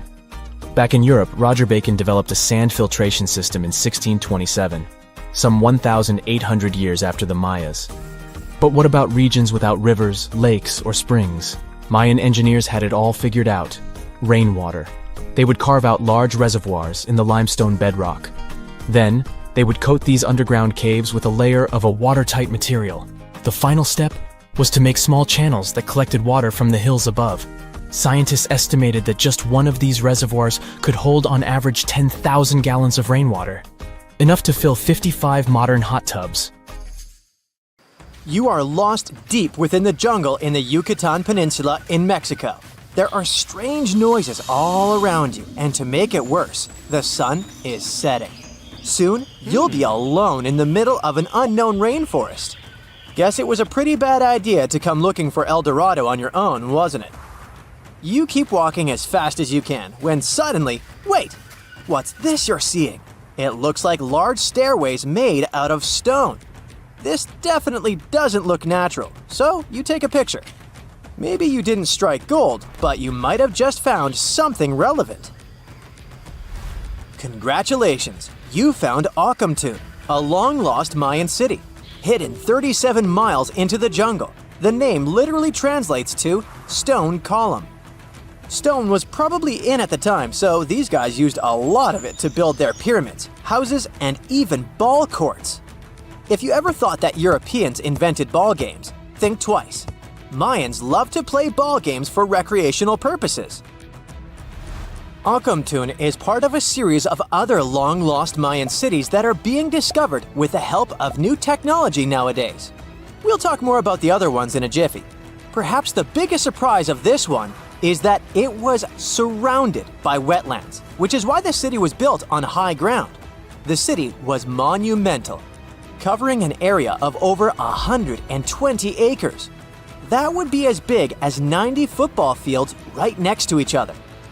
Scientists have found proof that Akamtun had pyramids of up to 49 feet high, and that it was likely an important social hub between 250 and 1000 CE. This is definitely a game changer. But lost Mayan cities began to be unearthed in the 19th century. Modern technologies, such as LiDAR imaging, help archaeologists see through dense canopies of the forests. This means that people don't really have to risk getting lost in the tropical jungle like you did at the beginning of this video. LiDAR works sort of like an X-ray. It sends out laser beams that can detect any signs of ruins or ancient constructions. According to space archaeologist Sarah Parchak, satellite imagery has been a key player in discovering ancient cities in South America, Egypt, and other places. Sarah herself spends most of her days scouring images for any signs of where there could have been cities long ago. She says that more often than not, what happens is that ruins are covered by vegetation, soil, or sand, which makes them super tricky to find. But thanks to these awesome tools, scientists also made the huge discovery of ancient Mayan causeways, which spread throughout old Mayan territories. I mean, take a look at these roadways. You'd expect to see ruins like this in places such as Portugal, England, or the United States. I'm talking about 130 feet wide roads painted white to help travelers journey through the nighttime. Scientists recently unearthed a 110-mile network of roads such as these. and they think this dates back to before the first registered Mayan highways we've known so far. These roadways, which sometimes ran over the swampy ground and were even elevated at times, are being called the world's first superhighways. Even if there is no registry of animal-powered vehicles, it's believed that the Maya used them to travel around a network of possible 964 settlements. They were built like a huge spiderweb, and from what archaeologists have gathered, this huge system of roads worked to connect a big system of economic and social interactions between Mayan cities. This completely debunks the traditional idea that the Mayan pre-classic period, which dates back to 2000 BCE, was made of small, tribal settlements. Imagine the manpower and engineering ability you need to muster to build something close to these white highways. Scientists believe that these causeways were built pretty much the same way as the Mayans built their pyramids, with a mixture of mud and quarry stone. Oh, and using several layers of limestone to make them white. That's pretty cool, right? But let's take a few steps back for a moment to get some context. The Mayans were one of the biggest pre-Columbian civilizations living in the Americas. Until now, experts believe that at its apex, the Mayan civilization consisted of over 40 cities with a population of millions of people. That's a lot of folks. Their civilization spanned Mexico's Yucatan Peninsula, Guatemala, and Belize. And they survived mainly on agriculture. The thing is, the Yucatan Peninsula was an extremely difficult place to grow crops. So the Mayans had to develop a complex irrigation system in most of their cities. They built a series of ceremonial buildings, pyramids, and plazas. The Mayans might have been keen pyramid builders, but they also developed an advanced astronomical system.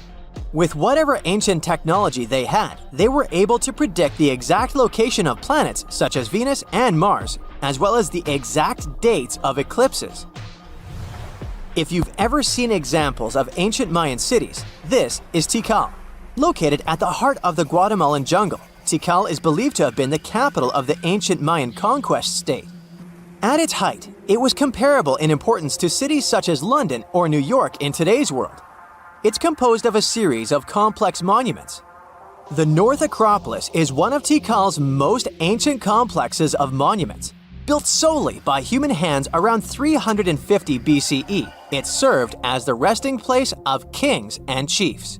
Its monuments are up to 200 feet high.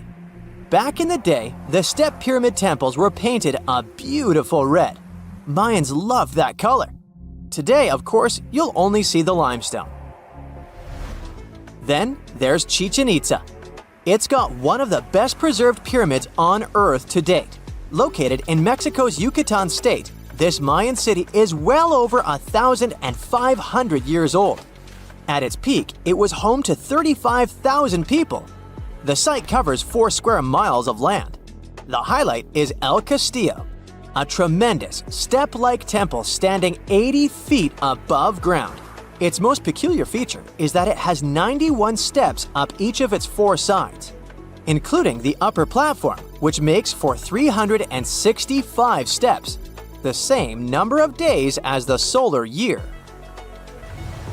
You can see that these folks were a pretty big deal, huh? That's why nobody can really understand what happened to them. There's a big lack of evidence on the decline of this almighty empire. What could have been the cause of their demise? Was it a drought? New research in 2017 did bring some new discoveries into the mix. Using data from a site at Ceibal, located at southwest of Tikal, scientists analyzed radiocarbon data from ceramics and archaeological excavations to extract new information about the unexpected demise of this great civilization. The information shows that instead of a sudden collapse, the Mayans most likely fell in waves of social instability and political crises. These events are believed to have deteriorated Mayan city centers and began causing the dispersion of the Mayan population. It's hard to pinpoint the exact causes, though. But hey, recent discoveries are shedding a big light on humanity's past. Not only about the Mayan Empire, but about other long-lost civilizations of South America. A major recent discovery in Brazil was done using satellite imaging technology and is also shocking scientists. Some images from near the Xingu River, also in the Amazon, suggest that cities of millions of people might have existed inside the jungle, way before our modern civilization ever existed. I mean, if this doesn't shock you, I don't know what will. Satellite imagery also detected a network of trenches dating back to 200 and 1200 CE in the Bolivian Amazon forest. These proofs suggest settlements that could have supported around 60,000 people right in the middle of the Amazon forest. When researchers from the University of Florida went on ground to check the satellite information, they were shocked to find several mounds that were accompanied by ditches and geoglyphs. Archaeologists also found remnants of carefully designed walls centered around plazas, much like the type of construction done by the ancient Mayans. Listen to this. Neanderthal fiber technology. Nope, I'm not joking. The concept is real. In 2020, a team of scientists published a paper that redefined the way we saw our closest ancestors. A find in France changed archaeology forever, and it wasn't the first time something like this had happened. But let me start from the beginning. Neanderthals. For a long time, they fit the image of the typical cavemen. If you are now thinking of someone like Fred Flintstone, you wouldn't be much wrong. What was the reason behind this stereotype? When did we start believing that Neanderthals were not the brightest tools in the shed of evolution? In comes William King, a 19th century British geologist. He was the man who named the Neanderthals. Based on the bones King found, the scientist declared the species not intelligent, and this image stuck with the Neanderthals for centuries to come. But a piece of string, just a quarter of an inch long, changed everything. A small, dry river valley, Abri du Maras, was the place of the great find. Archaeologists unearthed a cord fragment next to a stone tool. Such twisted fibers could have been used for everything from making clothes to fishing nets. In prehistory, this was some advanced tech, and the Neanderthals seemed to have mastered it. Scientists already knew that these early humans made tar from birch bark, and that they produced shell beads. There's even evidence of Neanderthal art. They were definitely not primitive. The string section and similar finds are changing the way we perceive our ancestors. The world of archaeology is constantly changing. Take the pyramids in Egypt, for example. Turns out, they weren't really built by an army of people who the pharaoh made work until they passed out. Herodotus, the famous Greek historian, was the man who started the confusion. He claimed, in 500 BCE, that 100,000 men took part in the construction of the Great Pyramid in Giza. He made no mention of who they were and why they were building the pyramids. That's how the myth started. Huge stone slabs pulled by humans, driven by a foreman with a whip. But Egyptologists would beg to differ. Those are the scientists who study ancient Egypt's culture. Fairly recently, they uncovered a workers' village that told a different tale. Yes, there was evidence of hard work on the workers' bones, but the construction industry is demanding even today. It took almost 6 years for 12,000 workers to complete the world's tallest building, Burj Khalifa. Back in Egypt, 3 times more workers finished the Great Pyramid in around 2 decades.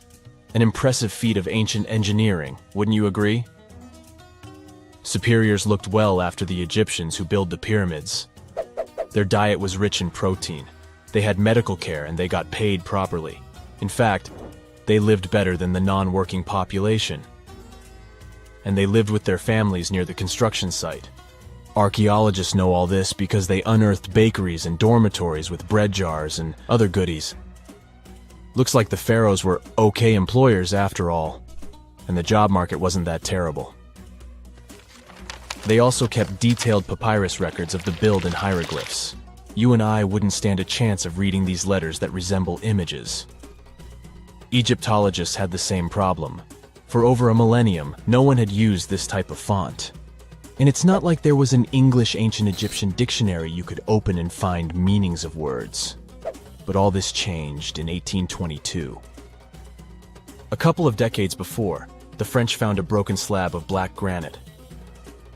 The stone contained one text in 3 scripts: Ancient Greek, Egyptian hieroglyphs, and Demotic. The last one was also the Egyptian language, but in a simplified script. Scientists dated it back to 196 BCE. The content is a religious proclamation. A French philologist and Orientalist, Jean-François Champollion, was the first one to crack the code. You see, people haven't forgotten ancient Greek letters. The Frenchman successfully matched the Greek letters with the ones in the Egyptian script. And voila, we were finally able to read hieroglyphs. The name of the piece of granite that made it all possible was the Rosetta Stone. The importance of its discovery went beyond archaeology. The word Rosetta Stone even entered the English dictionary. It represents a discovery that helps people understand an enigma that has been puzzling them for a long time. There are similar games. A symbol is attached to a particular message. Then you have to decode the message by replacing the symbol with a corresponding letter. In a nutshell, this is what scientists did with the Rosetta Stone more than 2 centuries ago. Do you know what is the oldest deciphered language in Europe? It has an unattractive name, Linear B. The script belongs to the Mycenaean Greek language. It predates the ancient Greek alphabet by several centuries. You can easily guess which script it is descended from. Linear A. The people from Crete used Linear B more than 1,000 years ago. During the Late Bronze Age, the Greek civilization that used the script vanished. There was no one who could read Linear B, and more importantly, no one knew it existed in the first place. This was about to change during the first years of the 20th century.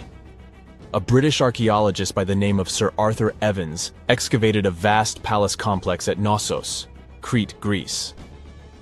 This was the center of the Minoan culture that created the enigmatic script. The palace boasted some 1,300 rooms. They had colorful paintings of dolphins, griffins, and bulls. All of these captivated the archaeologists' imagination. But their biggest find was at first overlooked: thousands of slabs of baked clay. The fire that brought down the palace helped preserve the tablets. It was impossible to read the slabs, though. They were written in an unknown language. The scientific community had to wait for another half a century before Michael Ventris cracked the code. He was an English architect and cryptographer. Ventris studied Greek and Latin. While attending the famous archaeologist lecture, the young man decided to solve the puzzle of Linear B once and for all.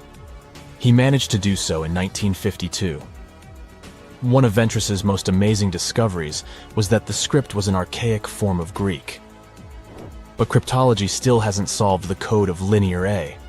This writing system will remain a mystery until a motivated young person like Michael Ventris comes along. They wouldn't have to be a professional archaeologist. Basil Brown certainly wasn't. Yet in 1939 he discovered the richest early medieval tomb in Europe. This happened in Sutton Hoo in the southeast of England. This wasn't an ordinary tomb made out of stone. It was a full-size ship, 3 times as long as a London double-decker bus. And that's not all. Apart from its main purpose, the ship was full of riches. Deluxe hanging bowls, feasting vessels, gold and dress accessories, and luxurious textiles were just some of the treasures found. Archaeologists were also amazed by the silverware from distant Byzantium. You probably know this city as Istanbul, Turkey. Even in our age, it's several days' drive from Sutton Hoo. Just imagine how much time and money it cost to import a silver plate in the 7th century. That's when the ship went down, according to archaeologists. The English couldn't have done it. At that time, there was no England. The people living in the British Isles at the time were the Anglo-Saxons. Perhaps the ship from the grassy mounds in Suffolk belonged to one of their kings? We will never know. The local acidic soil did away with any possible evidence, or no one laid there in the first place. It could have been a cenotaph, which is a monument constructed to honor an important person. The archaeologists still don't have a definite answer. But what they have found at Sutton Hoo shed light on the Dark Ages. Before the discovery of the ship, they knew little about what had been going on in Britain after the Romans left. Now, the image of the early Anglo-Saxon society was much clearer. Perhaps the English soil will be the site of the next great breakthrough in archaeology. Imagine discovering an ancient city without leaving the comfort of your home.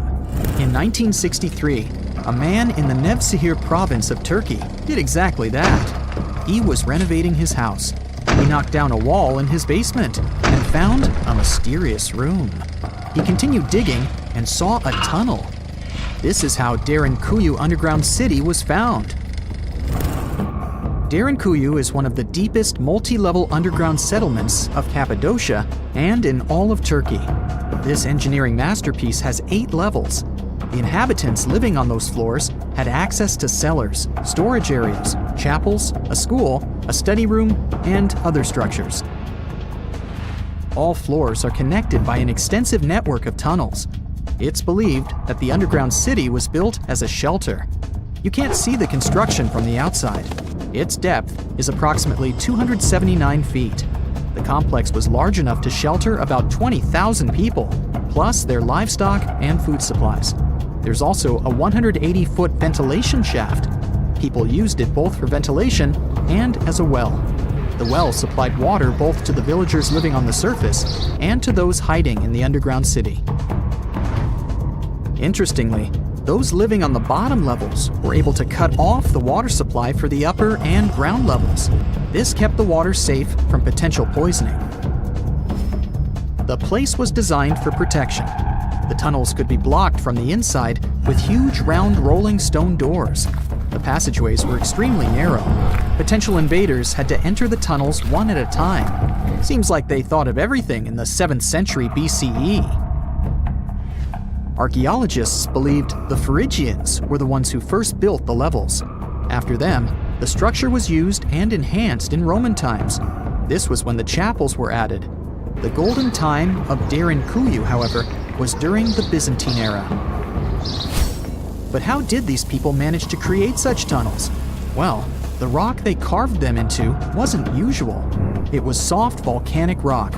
It appeared due to a geological process that began millions of years ago. Volcanic eruptions covered the area in thick ash. It then solidified into this soft rock. When the natural forces of wind and water eroded softer parts, only hard elements remained. Fun fact, fairy chimneys are also made of intricately shaped volcanic soft rock, but they formed naturally without any human intervention. I'm still in Turkey, but this time, my destination is Çanakkale, where a myth came to life. For 3,000 years, people believed that Homer's Iliad was fiction and that Troy never existed. In 1863, everything changed. Expatriate Frank Calvert discovered ancient ruins in western Turkey. He was convinced they belonged to the ancient city of Troy. Heinrich Schliemann examined this area in 1868. That's when Troy saw sunlight again after all those centuries. Troy has complex layers. Over the years, 9 ancient cities were built on top of one another. Historians say that the area was strategically located between Europe and Asia, so it became a prosperous trade and cultural center. This strategic position made Troy attractive throughout history. After the Trojan conflict, the city was abandoned between the years 1100 to 700 BCE. Then Greek settlers rediscovered the area, and Alexander the Great ruled there. The Romans then invaded the city. Speaking of this event, the first thing you would see when visiting the site is a replica of the wooden Trojan horse from a movie shot in 2004. The next stop is Lothal. In the 1950s, Lothal and several other Harappan sites were discovered in India. These new provinces extended the boundaries of the Indus Valley civilization. Lothal was an important part of the Harappan civilization. It had vast cotton and rice fields. Plus, it had a bead-making factory. Beads were made from semi-precious stones, like agate. Many of these beads were later found in Mesopotamia, which serves as evidence that Lothal was a thriving trading port. Archaeologists believe that the city was part of an ancient trade route. Traces of agriculture? Check. Traces of trade? Check. What else? the remains of residential buildings, streets, bathing pavements, and drains. Some real city planning, and impressive examples of early urbanization. The town was well constructed. They were modern houses. Some of them had 6 rooms, bathrooms, a large courtyard, and even a veranda. Lothal also had the world's oldest known dock. It linked the city with the Sabarmati River and the trade route. The ancient Mayan city of Calakmul is located in southern Mexico in the tropical forest of the Tierras Bajas. From 500 CE to 800 CE, Calakmul was home to over 50,000 people. There was a central plaza surrounded by outer districts. And if we count both the inhabitants of all those outer areas and those who lived in the center, Calakmul had a population of more than 1.5 million people. It was a city that was habitable for 12 centuries. It's believed that the place had more constructions than any other excavated Maya settlements in the region. After 1000 CE, the Maya civilization there faced a downfall. The settlement that was once the center of Mesoamerica was almost completely abandoned. The ancient city was at the heart of the second largest tropical forest in America. The site is well preserved, so today, if you were to visit it, you would be able to picture what life looked like in ancient Mayan times.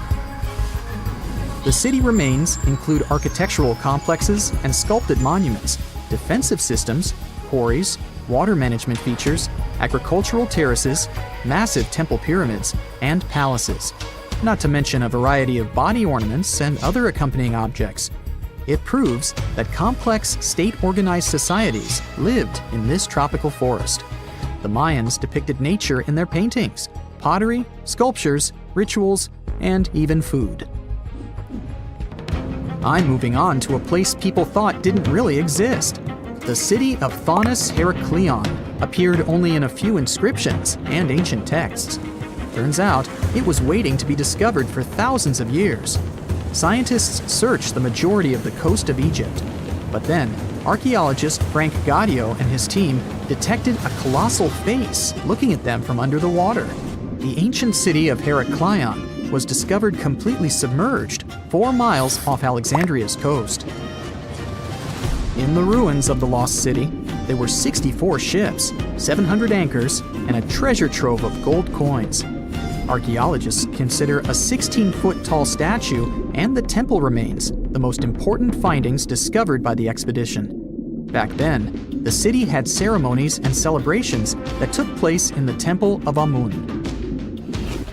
The ruins and artifacts were made from granite and diorite, so they were in good condition even after having been in contact with water for centuries.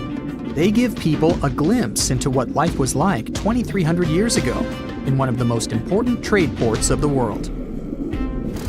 The city had a network of canals. You can think of it as an ancient Egyptian Venice. The canals linked many separate harbors and anchorages. Towers, temples, houses, and other structures were also linked by bridges. Thonis Heraklion was the country's main port for international trade and the collection of taxes. No one really knows how the city ended up submerged, but archaeologists connect it with natural causes.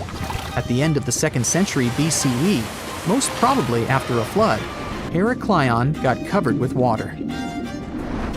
Then, Alexandria, the city founded by Alexander the Great, became more glorious than Heraklion. Before Alexandria's fame, Heraklion was the main port of entry to Egypt.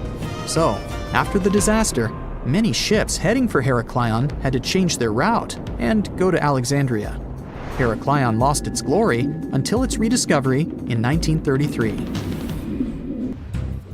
Mesa Verde is an American national park in Colorado.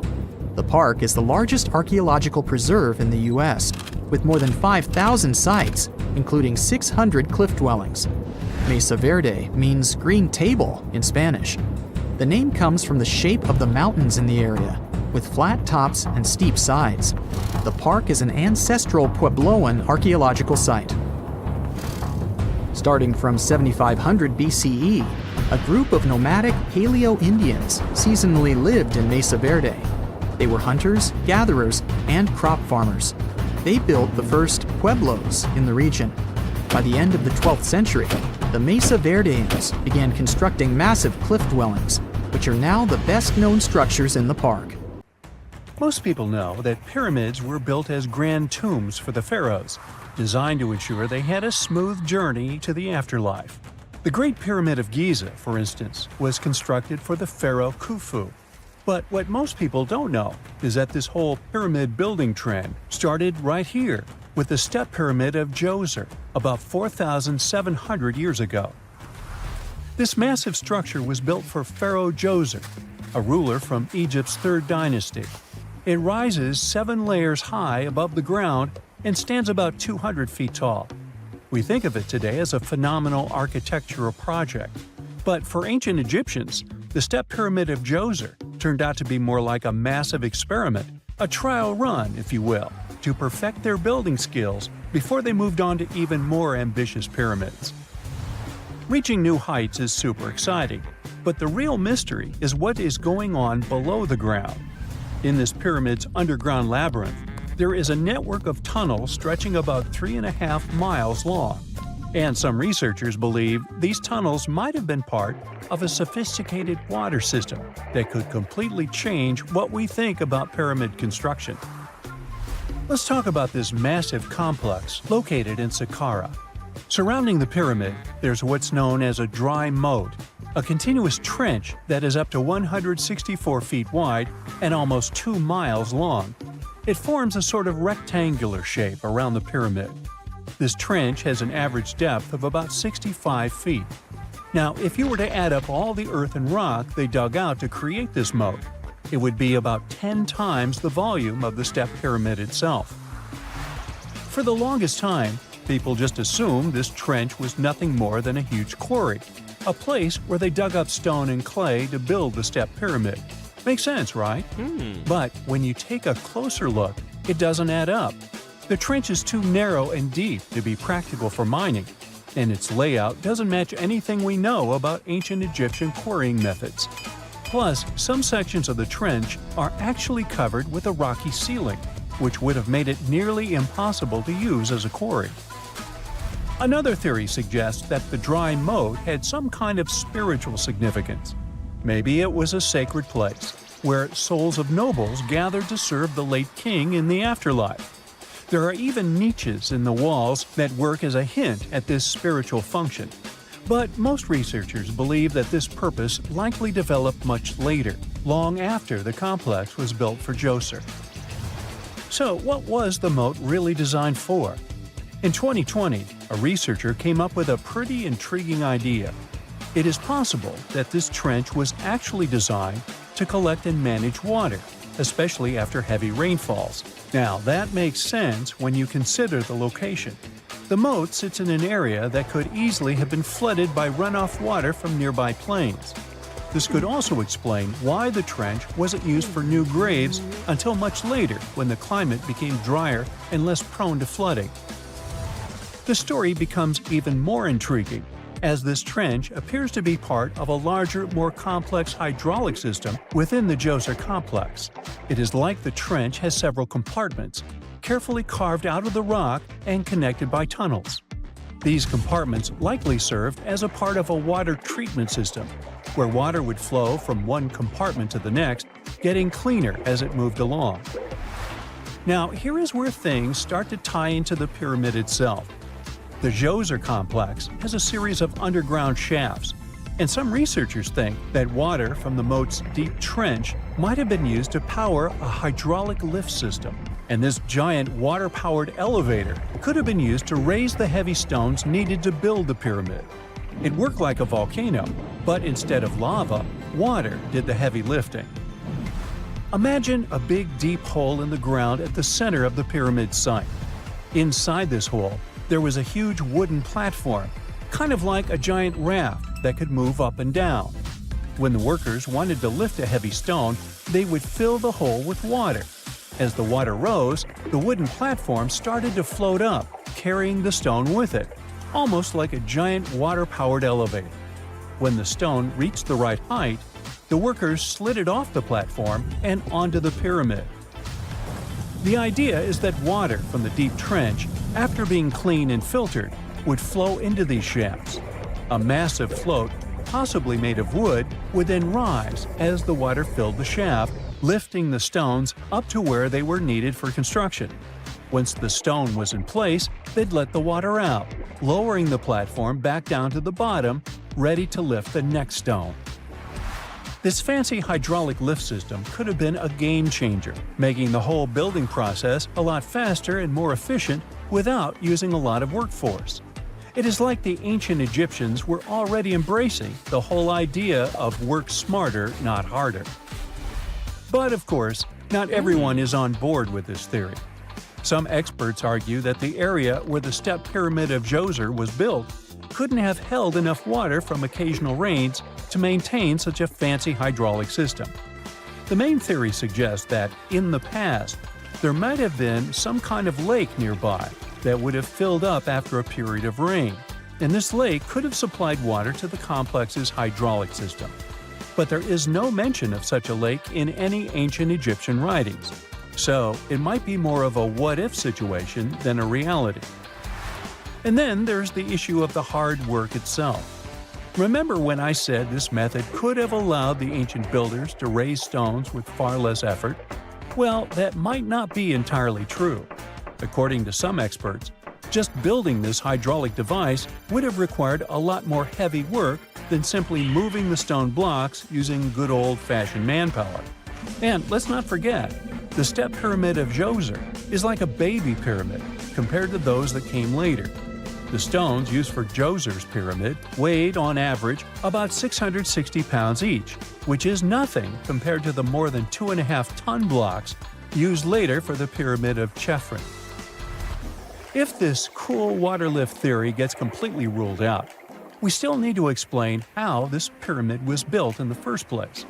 To answer that, we need to rewind a bit and talk about the original plans.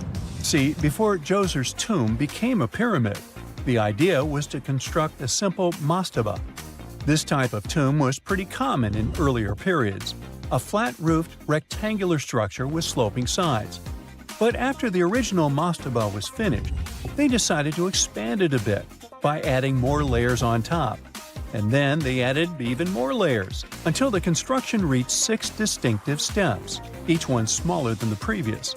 And they probably did all this by raising those heavy stones using ramps, not a water-powered elevator. There is still so much we don't know about the step pyramid of Djoser. More research is definitely needed to fully understand how this system worked, or if it even existed at all. But the idea of using water to help build the pyramid adds a whole new layer to our understanding of ancient Egyptian engineering. It's a powerful reminder of just how clever and resourceful those builders were, using the natural landscape and the power of water to create one of the most iconic monuments in history. Scientists discovered something Atlantis-like near Australia. There used to be an entire continent that's now underwater. Here's what happened to it. Around 70,000 years ago, during the last ice age, there was a huge landmass called Sahul. It was located in the southwestern Pacific Ocean. This ancient supercontinent connected what we now know as Australia, New Guinea, Tasmania, and the Aru Islands into one giant piece of land. Imagine lush tropical rainforests surrounded by beautiful mountains. Sahul's tallest mountains were in the New Guinea highlands, with peaks reaching over 13,000 feet. This beautiful place was home to a variety of unique animals, most of which were pouched creatures. But back then, they weren't just koalas and kangaroos. Sahul was filled with different types of grazers, burrowers, scavengers, and predators. It was home to a huge diprotodon, a powerful hunter Thiosolio, and a horrifying Megalania, a creature that's much larger than any living lizard today. It was a unique place because the rest of the world was filled with placental animals at the time, like wolves, elephants, and humans. In Sahul, the only normal mammals were bats and rodents. But not all its parts were the same. The Timor, Arafura, and Carpentaria regions were covered by hot savanna and dry forests. It looked kinda like modern Australia, hot air deserts with scrubland, steppe, and temperate forests along the eastern coast. Back then, people were migrating all across the world. They made an incredible journey from Southeast Asia to Sahul and first arrived here from 60 to 45,000 years ago. They mostly traveled by foot and crossed the sea using bamboo rafts and simple boats. They came there from an ancient landmass called Sunda, which includes parts of Southeast Asia. They traveled across a series of islands known as Wallachia and eventually spread across Sahul. And it wasn't a small journey. Sahul was huge, around 4.1 million square miles. That's bigger than the USA or Canada. It stretched from the equator to around the southern part of New Zealand. So they arrived in what is now Australia and became Australia's first people. Scientists think that Sahul had a population of 500,000. We've discovered cave paintings that date back around 40,000 years. It's a hunting scene depicting an anoa, or miniature buffalo, facing figures of humans and animals. Researchers are trying to figure out how these early settlers moved across Sahul and where we might find archaeological evidence of their journey. To do this, they created a landscape evolution model. The simulation showed how Sahul changed between 75,000 and 35,000 years ago. It showed potential migration routes and archaeological sites. Humans likely traveled along coastlines and rivers. But how did Sahul get submerged off the coast of Australia, similar to the mythical Atlantis? During the last ice age, much of the Earth's water was locked up in large ice sheets and glaciers. The sea levels were much lower than they are today. After that, the global temperatures increased. The ice sheets melted and the sea levels rose, flooding the land bridges that once connected different parts of Sahul together. About 8,000 years ago, New Guinea separated from mainland Australia, and then, about 6,000 years ago, Tasmania did the same. We still can explore the underwater parts of Sahul thanks to new technology. Divers explore and collect samples directly from the ocean floor. Underwater drones can go to places that are too deep or dangerous for humans to explore. And with sonar mapping, scientists use sound waves to create maps of the ocean floor. It's like using an echo to see what's underwater. The sound waves bounce off the seabed and come back, helping us create a picture of what it looks like. Deep underwater, archaeologists have found stone tools and other artifacts. They also discovered fossils of animals like Diprotodon and Thylacoleo. By studying the underwater terrain of Sahul, they learned about the ancient rivers, lakes, and coastlines that existed during the Ice Age. But Sahul isn't the only underwater continent. Sahul isn't the only hidden gem of Southeast Asia. Take Sundaland, a place made up of Sumatra, Java, Borneo, and some other islands. This place was crazy huge during the Ice Age, but now almost fully underwater. Almost, but not entirely. The parts above the ocean are teeming with life. If you like birds, check this place out. It has almost a fifth of the world's bird species. You can spot colorful birds like the Java hawk eagle and the Bali starling among the lush forests. It's also a home to a fourth of Earth's fish species. Sundaland's waters are a haven for marine life, even the most exotic animals like the Asian arowanas. It's also a treasure trove of flowers. That's where you can find Rafflesia and Titan aurum, the world's largest flowers. This makes it very similar to Zealandia. Zealandia is a long, narrow piece of land about half the size of Australia. It broke from Antarctica about 100 million years ago. Just like Sundaland, it isn't fully underwater. 7% of it stayed above sea level. This sticking out little piece is what we now call New Zealand, along with Stewart Island and some smaller islands. These pieces of Zealandia are lush and warm. They're packed with volcanoes, mountain ranges, beautiful natural geysers, and hot springs. Local people, Maori, use these hot springs for cooking. People place corn, eggs, and vegetables in baskets and lower them directly in the hot springs. Sometimes they cook food in a pit oven using heated rocks. Another hidden world is known as Argoland. This mysterious landmass was once part of Australia, back when dinosaurs chilled around. It drove scientists crazy for decades. They knew it existed because it left a huge stretch on the ancient seafloor, the Argo-Abyssal Plain. About 155 million years ago, it broke off from Australia, saying bye-bye. The continent drifted somewhere north, and when it reached Southeast Asia, it just vanished. Scientists had no idea where it went, but recently they finally found its remains. Turns out, poor Argoland's lower parts started drowning into the Sunda Trench, a horrifyingly deep oceanic pit. The Earth's crust sunk into the mantle. Meanwhile, the upper parts of Argoland were pushed upward, grabbing the younger rocks on land. Because of this, Argoland broke apart into a bunch of smaller pieces.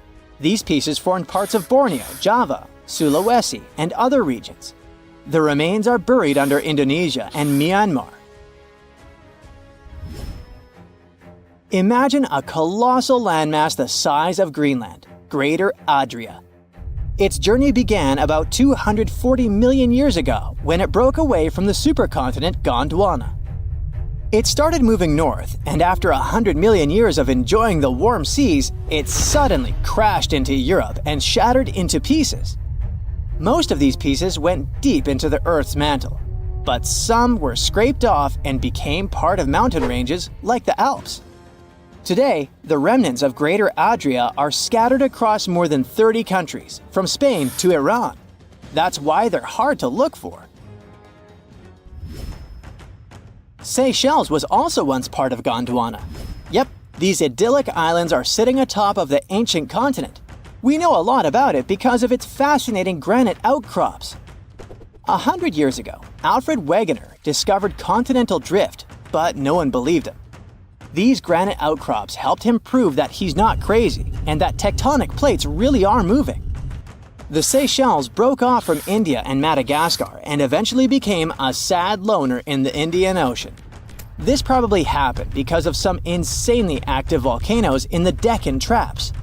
But now the islands are home to unique species both on land and in the coral reefs nearby. Mauritius broke off from India after the dinosaur wiping. Along its journey, it stretched into a long ribbon-like shape and also broke into pieces. Now it's all scattered beneath the Indian Ocean. Scientists stumbled upon this lost land by studying tiny ancient crystals called zircons.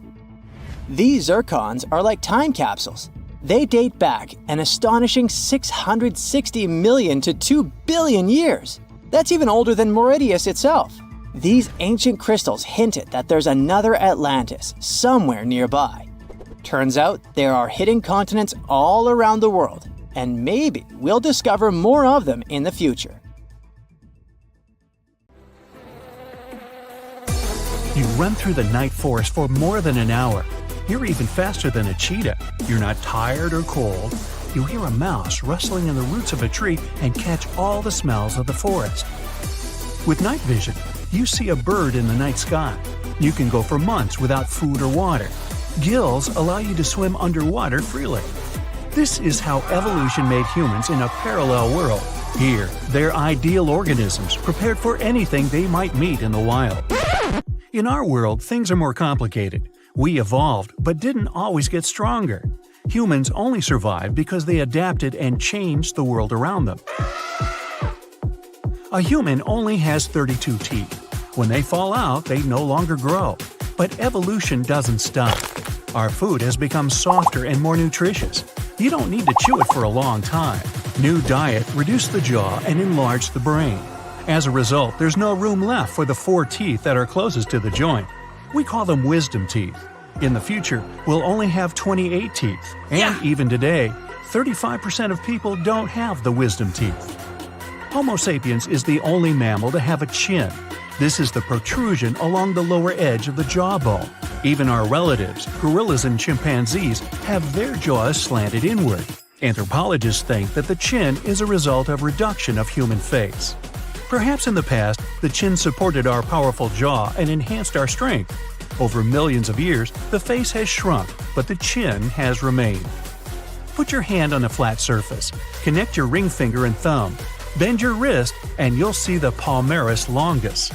15% of people don't have this muscle already. It doesn't affect the grip strength and has lost its meaning today. Millions of years ago, it allowed our ancestors to deftly climb trees. Evolution deprived us of this useful skill, but the remainder of it remained with us. Dogs, horses, monkeys, and many other animals can move their ears. This allows them to hear better and communicate with each other. Humans have a long, flexible neck, and evolution has left them without this ability. Still, 20% of modern humans can do it. This is another reminder of a time when we weren't much different from other animals. 10% of people have a Darwin's tubercle in their ear. In the past, we had pointy ears looking like the modern macaw's ones, and this little bump is the proof. When an emperor penguin hatches eggs, it doesn't eat for 115 days. Scorpions can stay hungry for a whole year. Evolution hasn't given humans a camel-like hump of fat or the ability to hibernate like a bear. Every morning, our ancestors woke up and fought for their survival. We need a lot of energy for this, so we have to eat every day. This isn't very convenient, especially when your food isn't sold in a supermarket but runs away from you through the forest or field. In the human brain, at any given moment, 100 billion neurons work. Thanks to this, you have a good memory and can talk. This is essential for survival. A big brain has a flaw. For neurons to work, it needs a lot of fuel. It makes up just 2.5% of body weight, but consumes 20% of its energy. In 2 hours of playing chess, a grandmaster burns 560 calories. A professional tennis player will spend the same amount of energy in a single hour. Big brains make us weak. Even a small chimp is much stronger than a human.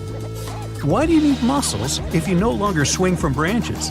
But you need a big brain to negotiate and cooperate with other people. Got weaker, and we like lying on the couch more and more. This is a comfortable position for thinking. At night, our ancestors were especially vulnerable. When you sleep in a new place, the left side of your brain is more awake than the right one. This brain reaction is called the first night effect. This is an ancient reaction of the body to the dangers that awaited a human in the dark. 40 to 60 million years ago, evolution gave us yet another fear. We're born with the fear of being bitten by a snake or spider. Apparently, these animals were the main danger to the first primates. Anthropologists say we became runners 2 million years ago. Broad shoulders make it convenient to swing your arms and keep balance. A special ligament extends from the spine to the back of the head. It stabilizes the head while running. No primate has strong gluteal muscles. They only turn on to full power when you're running. Hairless and 3 million sweat glands keep our bodies from overheating. People are perfect runners, but evolution has made us slow. You'll never overtake a chimp on a short distance, and that's not mentioning cheetahs. They accelerate to an incredible 70 miles per hour. But almost all land animals are sprinters and don't run for more than 10 to 15 minutes. Humans are adapted for long distances. Walking 2 legs helped our ancestors solve many problems. They freed their hands to carry food or tools. 2 legs and a straight back made our ancestors larger and even scarier for other animals. When you stand on 2 legs, you'll quickly see a saber-toothed tiger, which is waiting for you in the tall grass of the plains or the African savanna. Your body weight is distributed over only 2 limbs, and this has consequences. You can calmly walk down the street, stumble, and get injured over that. Consider this our payment for upright walking. So why do we need toes? Certainly not to hit them on the furniture.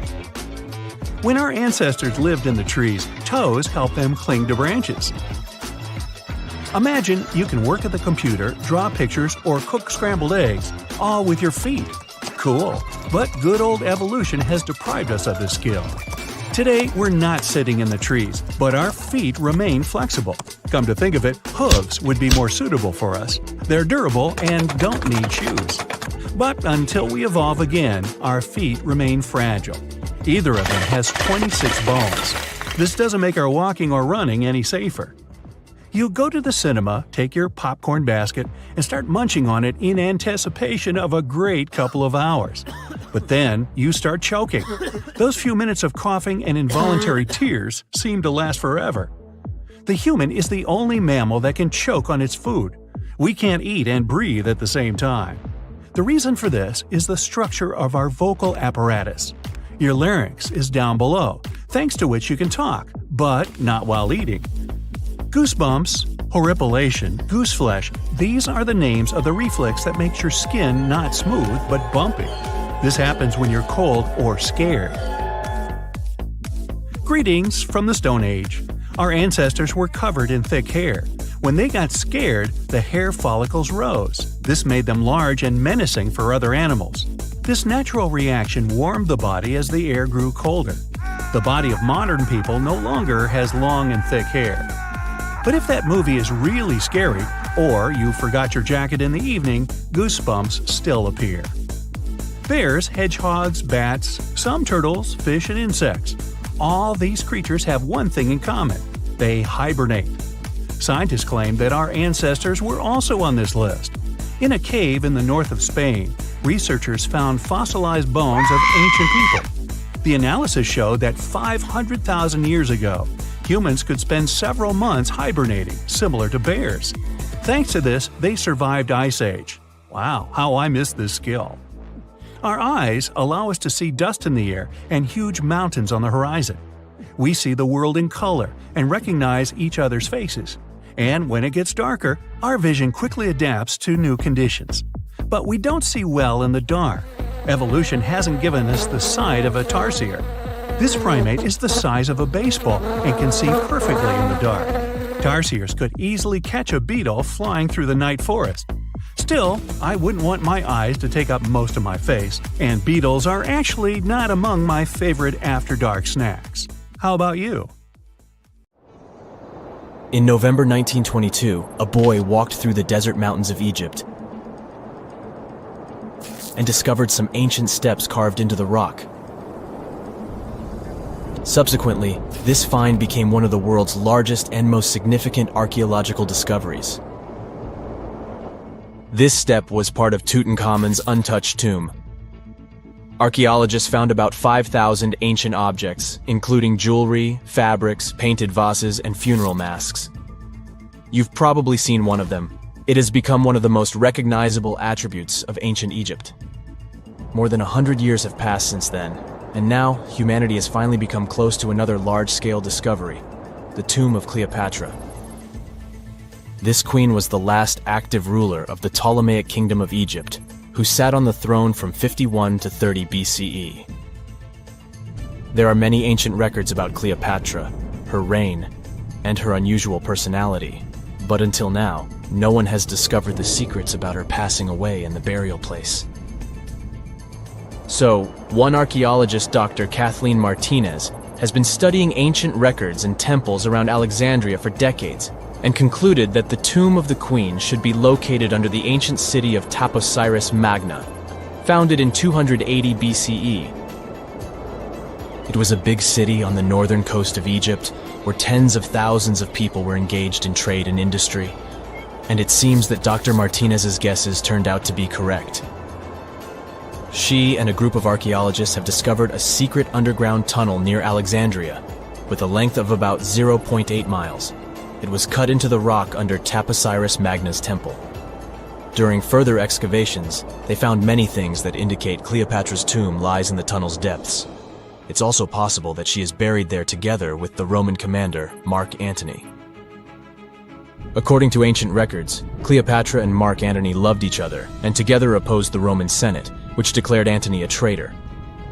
The fact that natural disasters have occurred on the territory of Taposiris Magna for thousands of years can complicate the excavations. Earthquakes and floods destroyed the city and possibly flooded its underground tunnels. But archaeologists hope the ancient tomb remains untouched, and that it hides many treasures and records about the royal life of ancient Egypt during the reign of the last dynasty. There's a chance that excavations will go underwater and in the mud. This will require much time and funding, but archaeologists are sure it's worth it.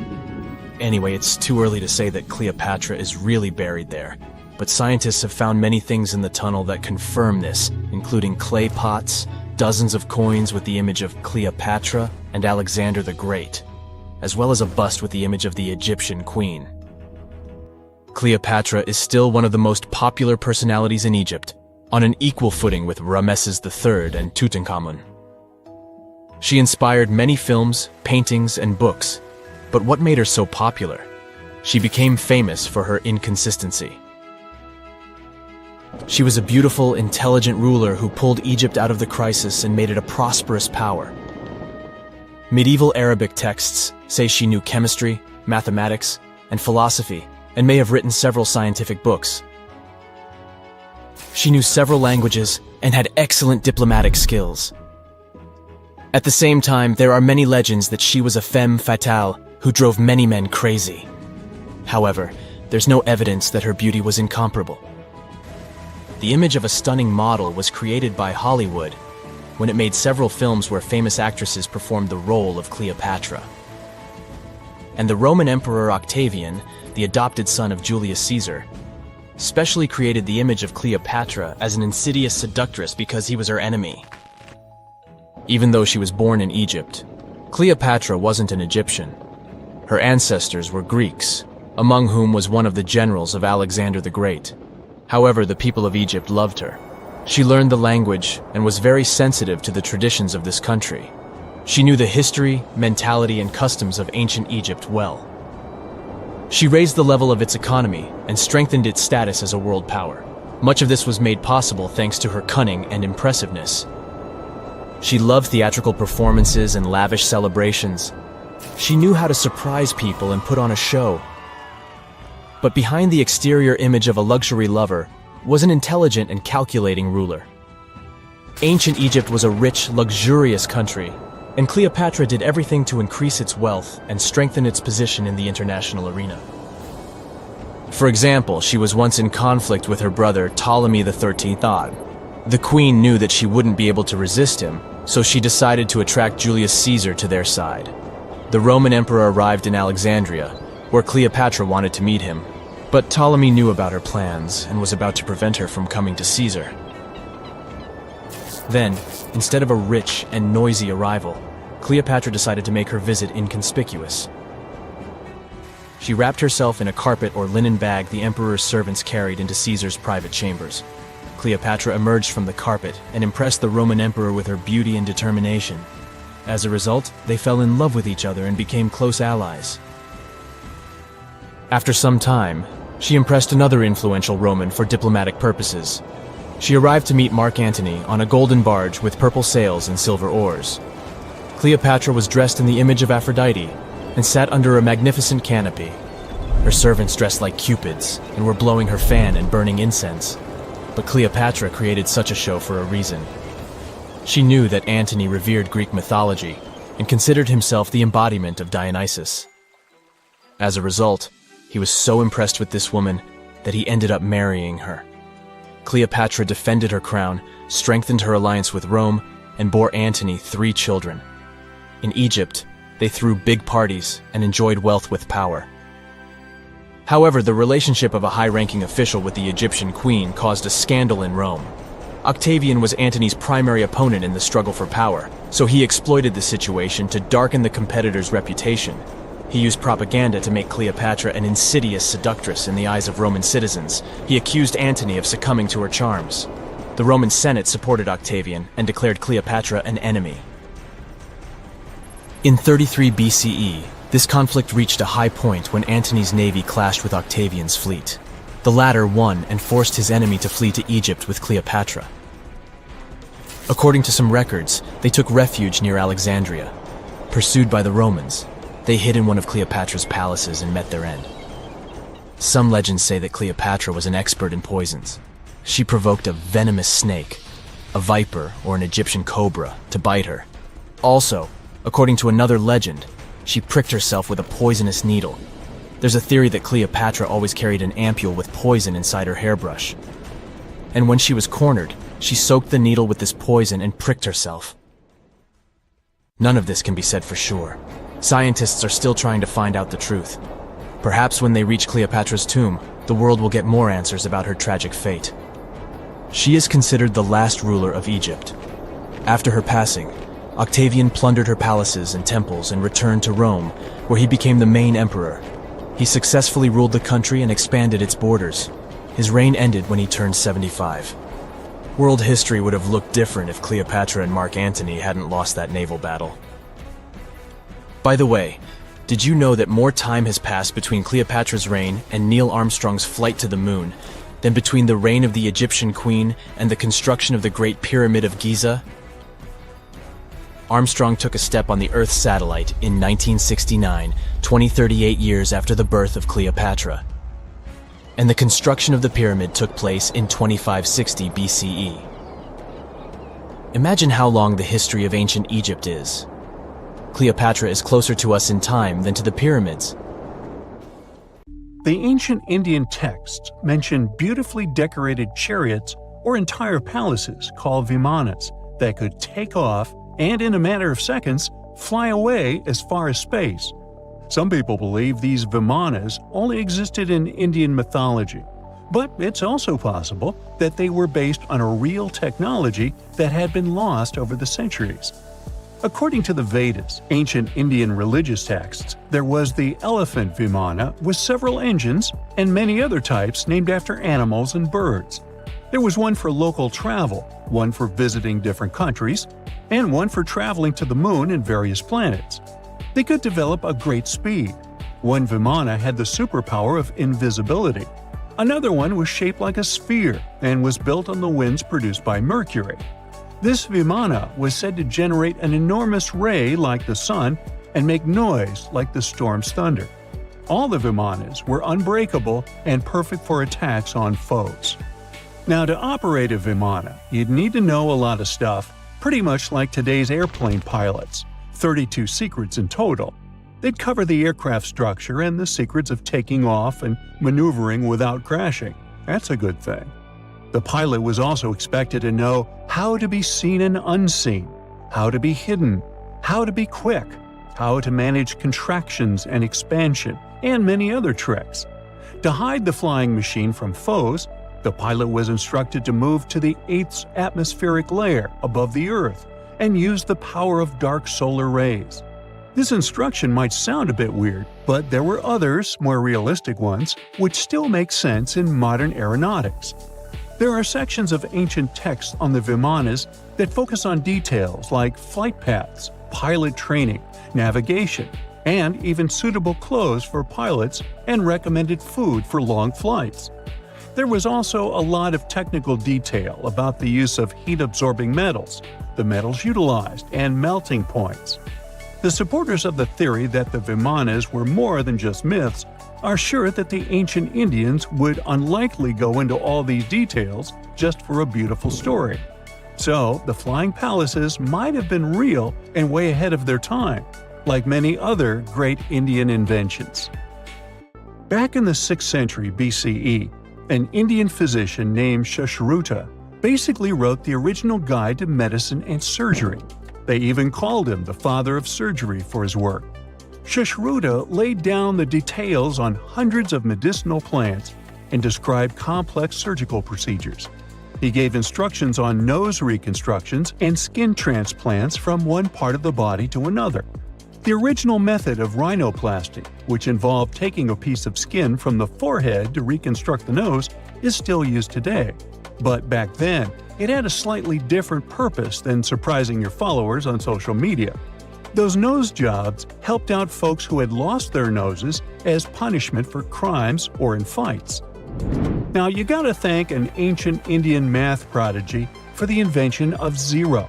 It might not seem like a big deal, but without it, we would have no binary system and no computers.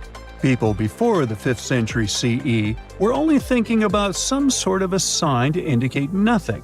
The invention made addition, subtraction, and other mathematical operations a whole lot easier. You can see the oldest zero in existence carved in the wall of a temple in Gwalior, India. The Indus Valley Civilization was using rulers in 1500 BCE and earlier.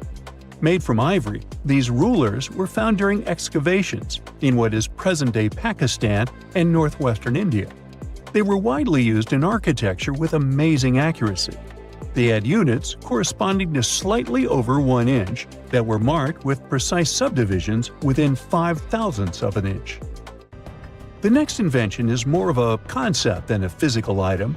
Standardization is all about setting the rules based on a bunch of people, things, or interests. One of its cool applications that we've all gotten used to is standard weights. Whether you're using pounds or kilograms, you need these universal measurements for weight, right? For this, we owe a big shout-out to the merchants from the Indus Valley Civilization who lived around 4,000 years ago. They were measuring everything from food grains to fancy luxury goods using these standardized weights. And their weights had decimal and binary mathematical systems going on. They didn't have high-tech gear, but they pulled off some serious precision using complex calculations and even sand for construction. Their art of standardization made its way to Persia and Central Asia, basically becoming the global weight-watching standard. So if yoga is your go-to exercise, you definitely have a personal reason to appreciate the ancient Indian geniuses. Over 5,000 years ago, during the rule of the Indus-Sarasvati civilization in northern India, yoga was first mentioned in the Vedas. Yoga was refined and shaped over the centuries until it grew into a massive teaching with over 200 sacred writings dedicated to this way of obtaining enlightenment. At the beginning of the current era, yoga got a new trajectory thanks to a Hindu writer who laid down a system of yoga in his text, the Yoga Sutras. It became a whole-body rejuvenation, a life-extending practice with poses that you are still doing on the mat today. Yoga has reached the Western world only in the 19th century, and it caught on like wildfire. Chess, the all-time top game for intellectuals, is also an Indian invention. Its ancestor was called Chaturanga, and it was a strategic board game that started gaining popularity around 3,000 years before the current era. This early Indian version of chess was played by 4 people, not 2, and had 64 squares. Each player had 8 pieces, ranging from pawns to kings, bishops to knights, and there was no standard 6-faced dice. They rolled with an oblong one. Players facing off were actually allies, forming 2 teams based on the direction they sat. Chess, that we know and love today, was first mentioned in ancient Indian literature in a legend. It said that the wife of a villain called Ravana had invented the game to amuse him.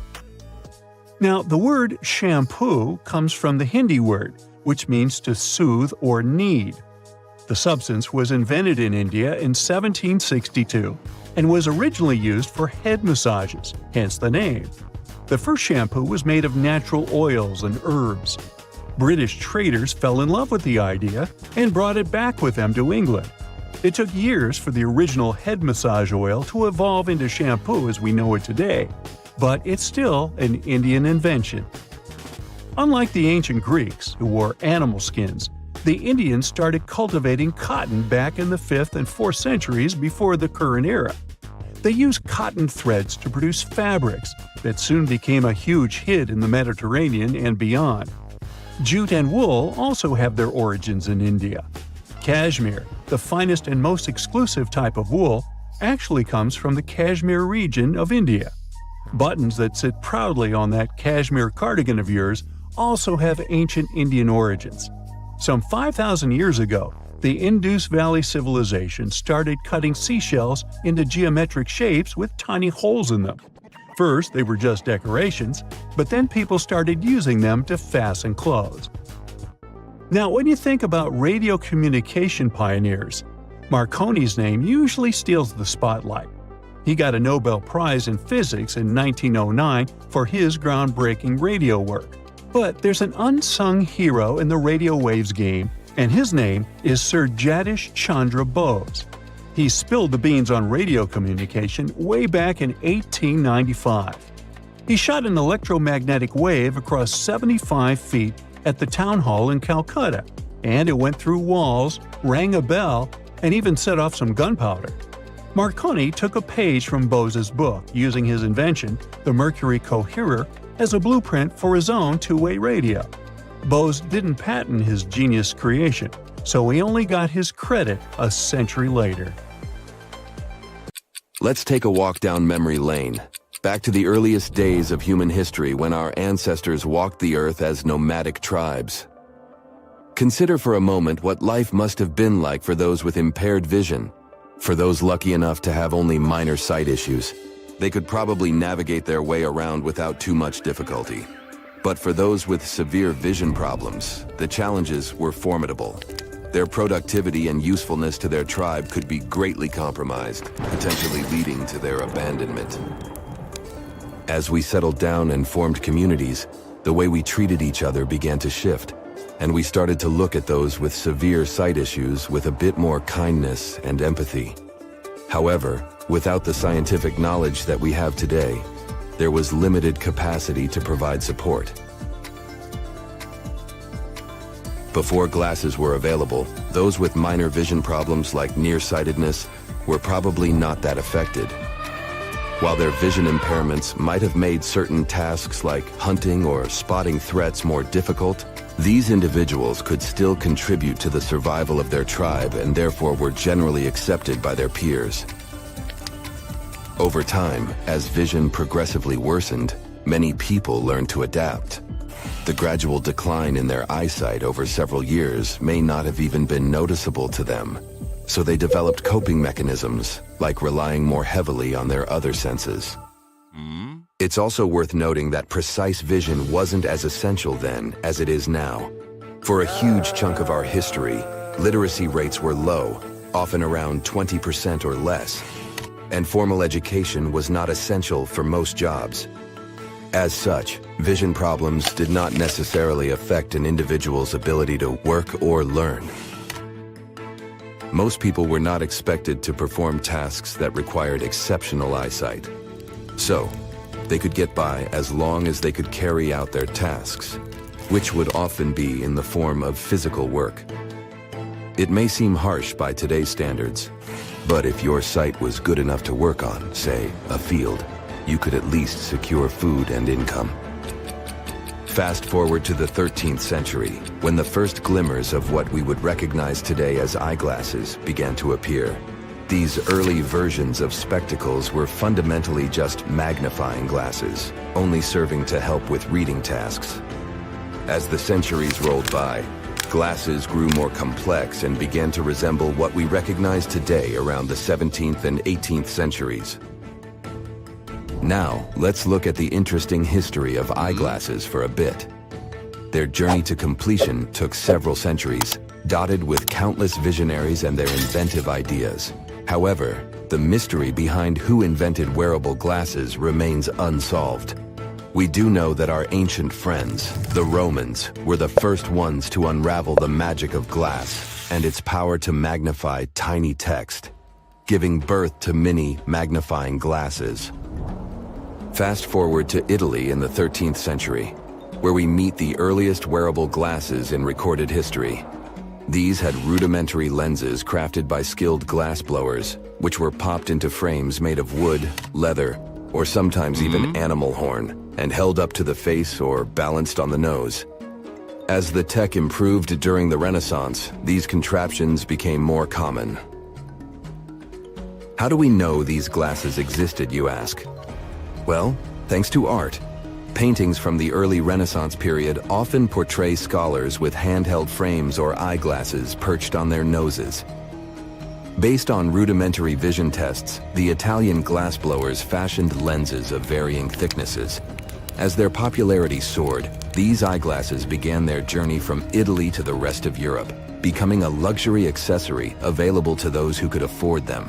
Given the importance placed on knowledge during the Renaissance, glasses became badges of intellectual prowess and wealth. For a while, it looked like eyeglass technology had hit a plateau. The next significant leap forward didn't happen until the 1700s, when eyeglasses became hands-free with the introduction of temples that extended over the ears.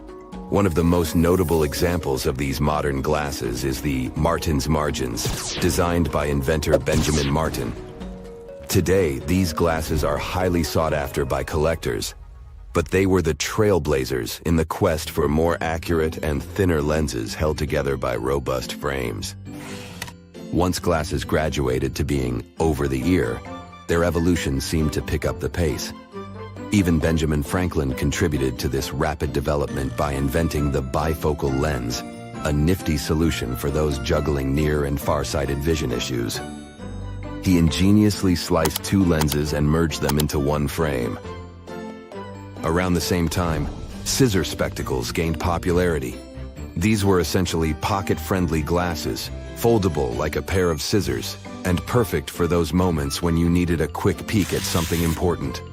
Some gentlemen weren't thrilled about wearing glasses all the time, so these compact glasses were the perfect solution. As the 19th century arrived, eyeglasses were still handmade and not accessible to everyone.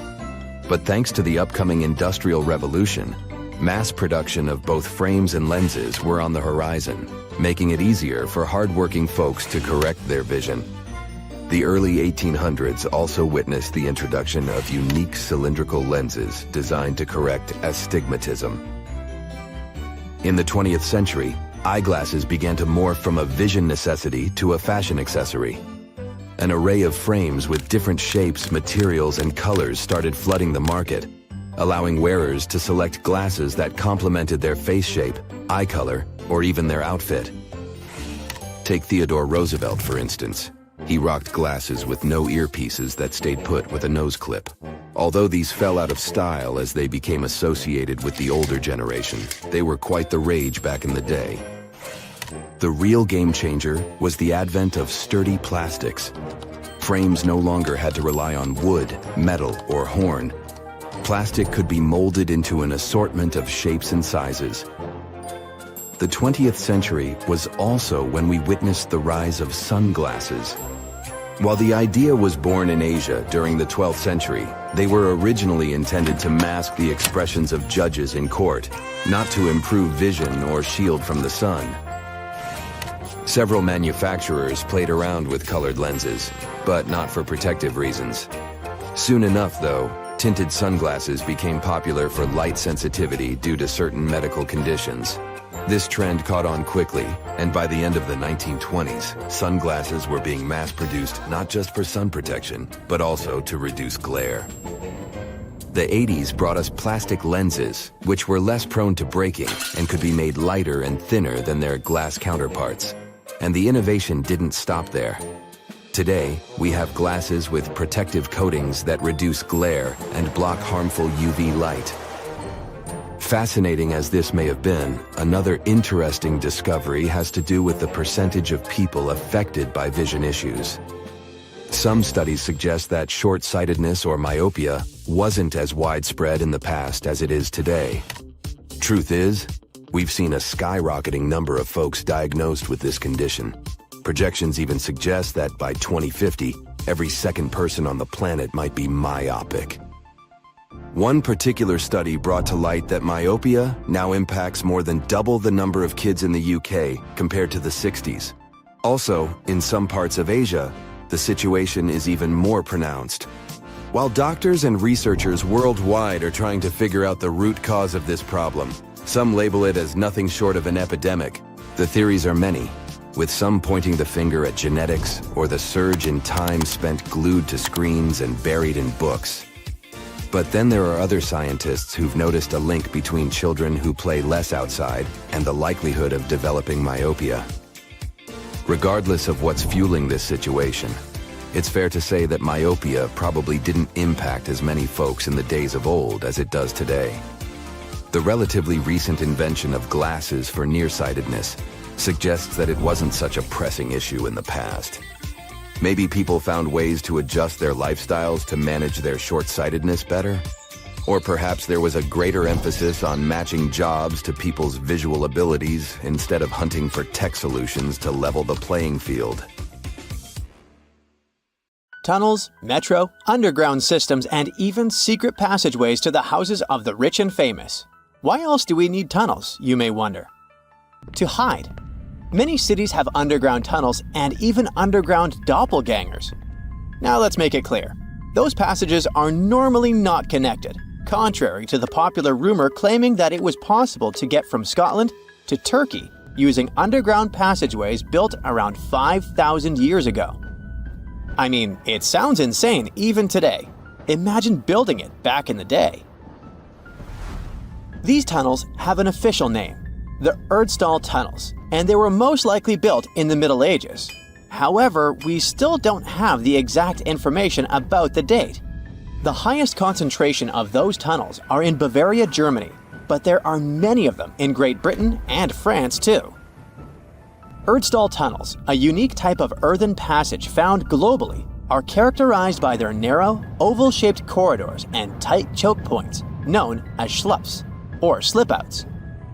Despite speculation, their purpose remains a mystery. However, some of those tunnels have fireplaces and even vents, which might mean those were used primarily for shelter.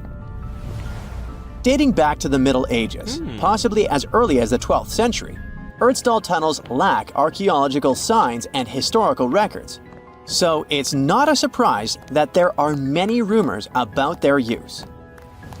Some scientists are sure those were storage spaces, though their narrowness makes this impractical.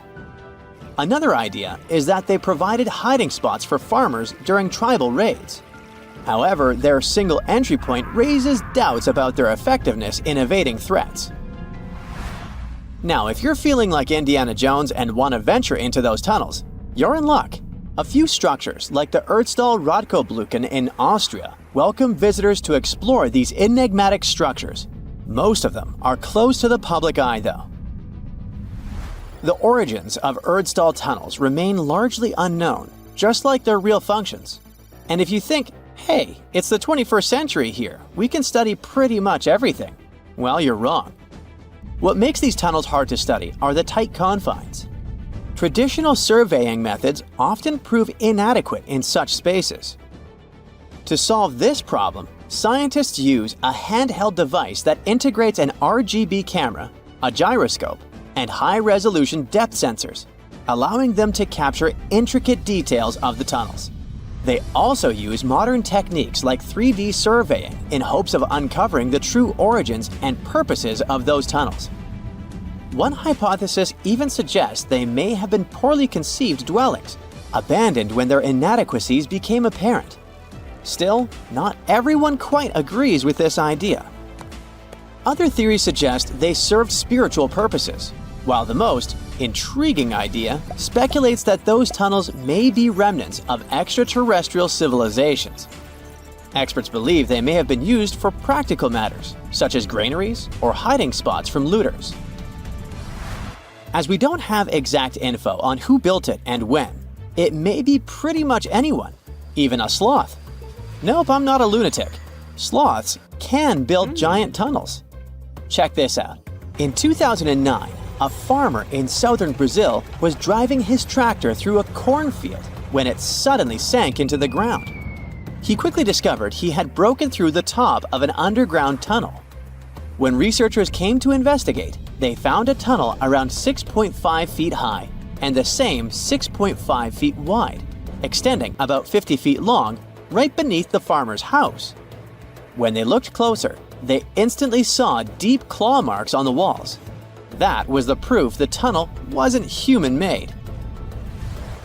So that thing the farmer uncovered was a megafauna paleoburrow, a prehistoric tunnel dug by ancient creatures like giant ground sloths or giant armadillos from over 10,000 years ago. I know, it's hard to imagine those beasts, but let me help you. Take a hamster. Now, increase it to the size of an elephant. Don't forget, this 13-foot tall hamster could also walk on two legs.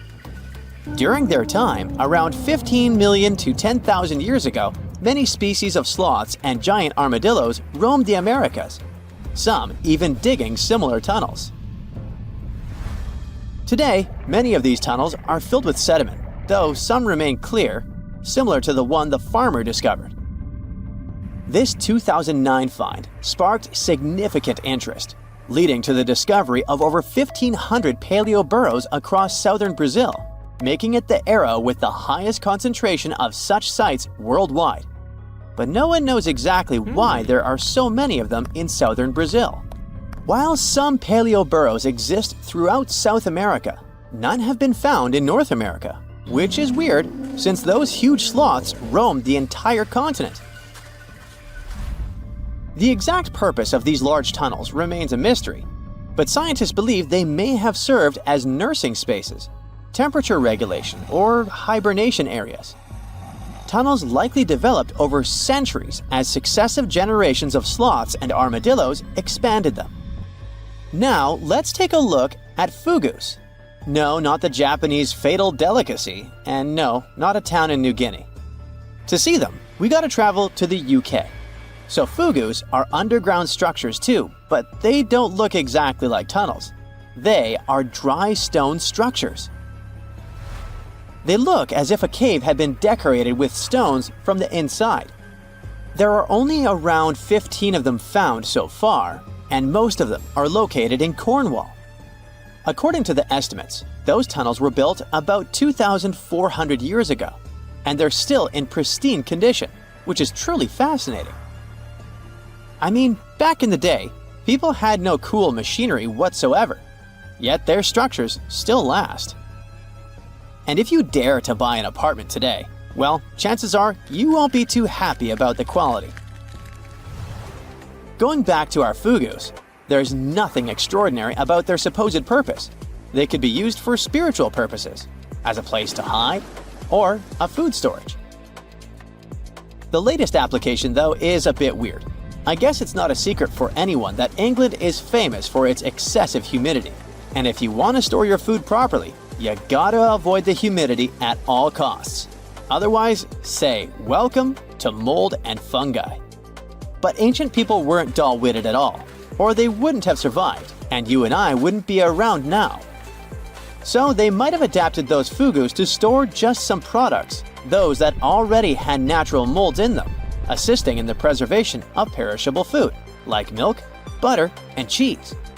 But hey, those are just speculations. The true reason why they were built remains unknown. What makes fugus unique is that they are intentionally built tunnels, not just excavated mines like those in Wales. They were crafted by digging deep trenches, lining them with stone slabs, covering them with capstones, and then filling over them, all of which took significant time and effort. Still, no matter how hard those were to construct, cities around the globe are often built over intricate tunnel systems, each unique to its location. For instance, Paris is famous for its extensive underground quarries, which were abandoned years ago, but still pose a risk of collapse in certain areas above. London boasts one of the largest tunnel networks in the world, including many that were specifically created for military purposes. In New York City, there are rumors of secret tunnels, while Los Angeles has old tunnels from the Prohibition era used for speakeasies. Many other cities also have their share of enigmatic tunnels, and surprisingly, Florida is no exception. It happened in the year 2011 in Ybor City. Near a former post office, flooding uncovered something weird, a section of an unknown structure. Back then, people didn't pay much attention to that, so it took another 7 years to discover something truly fascinating. This historic neighborhood was founded in the 1880s, but it remained unknown until 2018 that it also has a hidden tunnel network.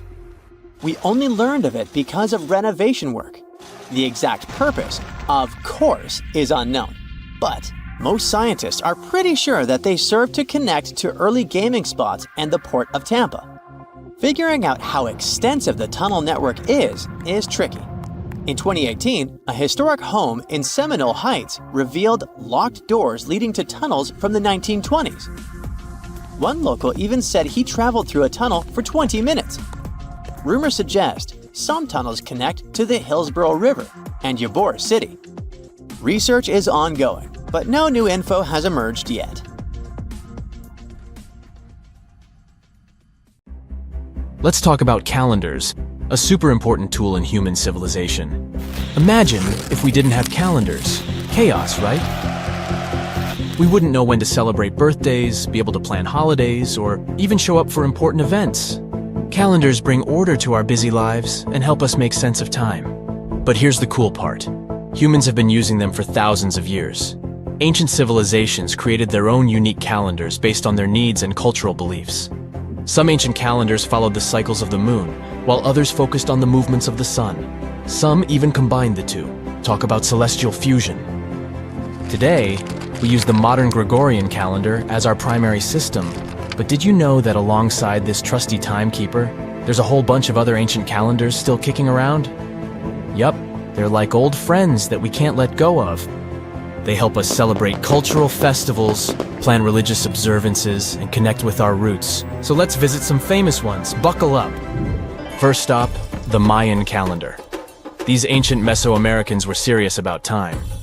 Their calendar was a combo of lunar and solar cycles, like a cosmic mashup. It had different cycles within cycles, making it mind-bendingly intricate. It's like solving a space puzzle. Of course, we can't forget the ancient Egyptians with their awe-inspiring calendar. They used a solar-based system and were keen on aligning it with the flooding of the Nile River. Talk about staying in sync with nature's rhythms. And finally, the Aztec calendar, a work of art in itself. It was a mesmerizing mix of solar, lunar, and ritual cycles. Its intricate stone carving, the sunstone, is like a cosmic masterpiece that captures the essence of time. These ancient calendars weren't just about marking days and months. They were packed with cultural significance, religious rituals, and historical events. They're like little time capsules that connect us to our ancestors and help preserve their wisdom and traditions. But the most interesting thing is that we use some of these calendars even today. For example, the Chinese calendar.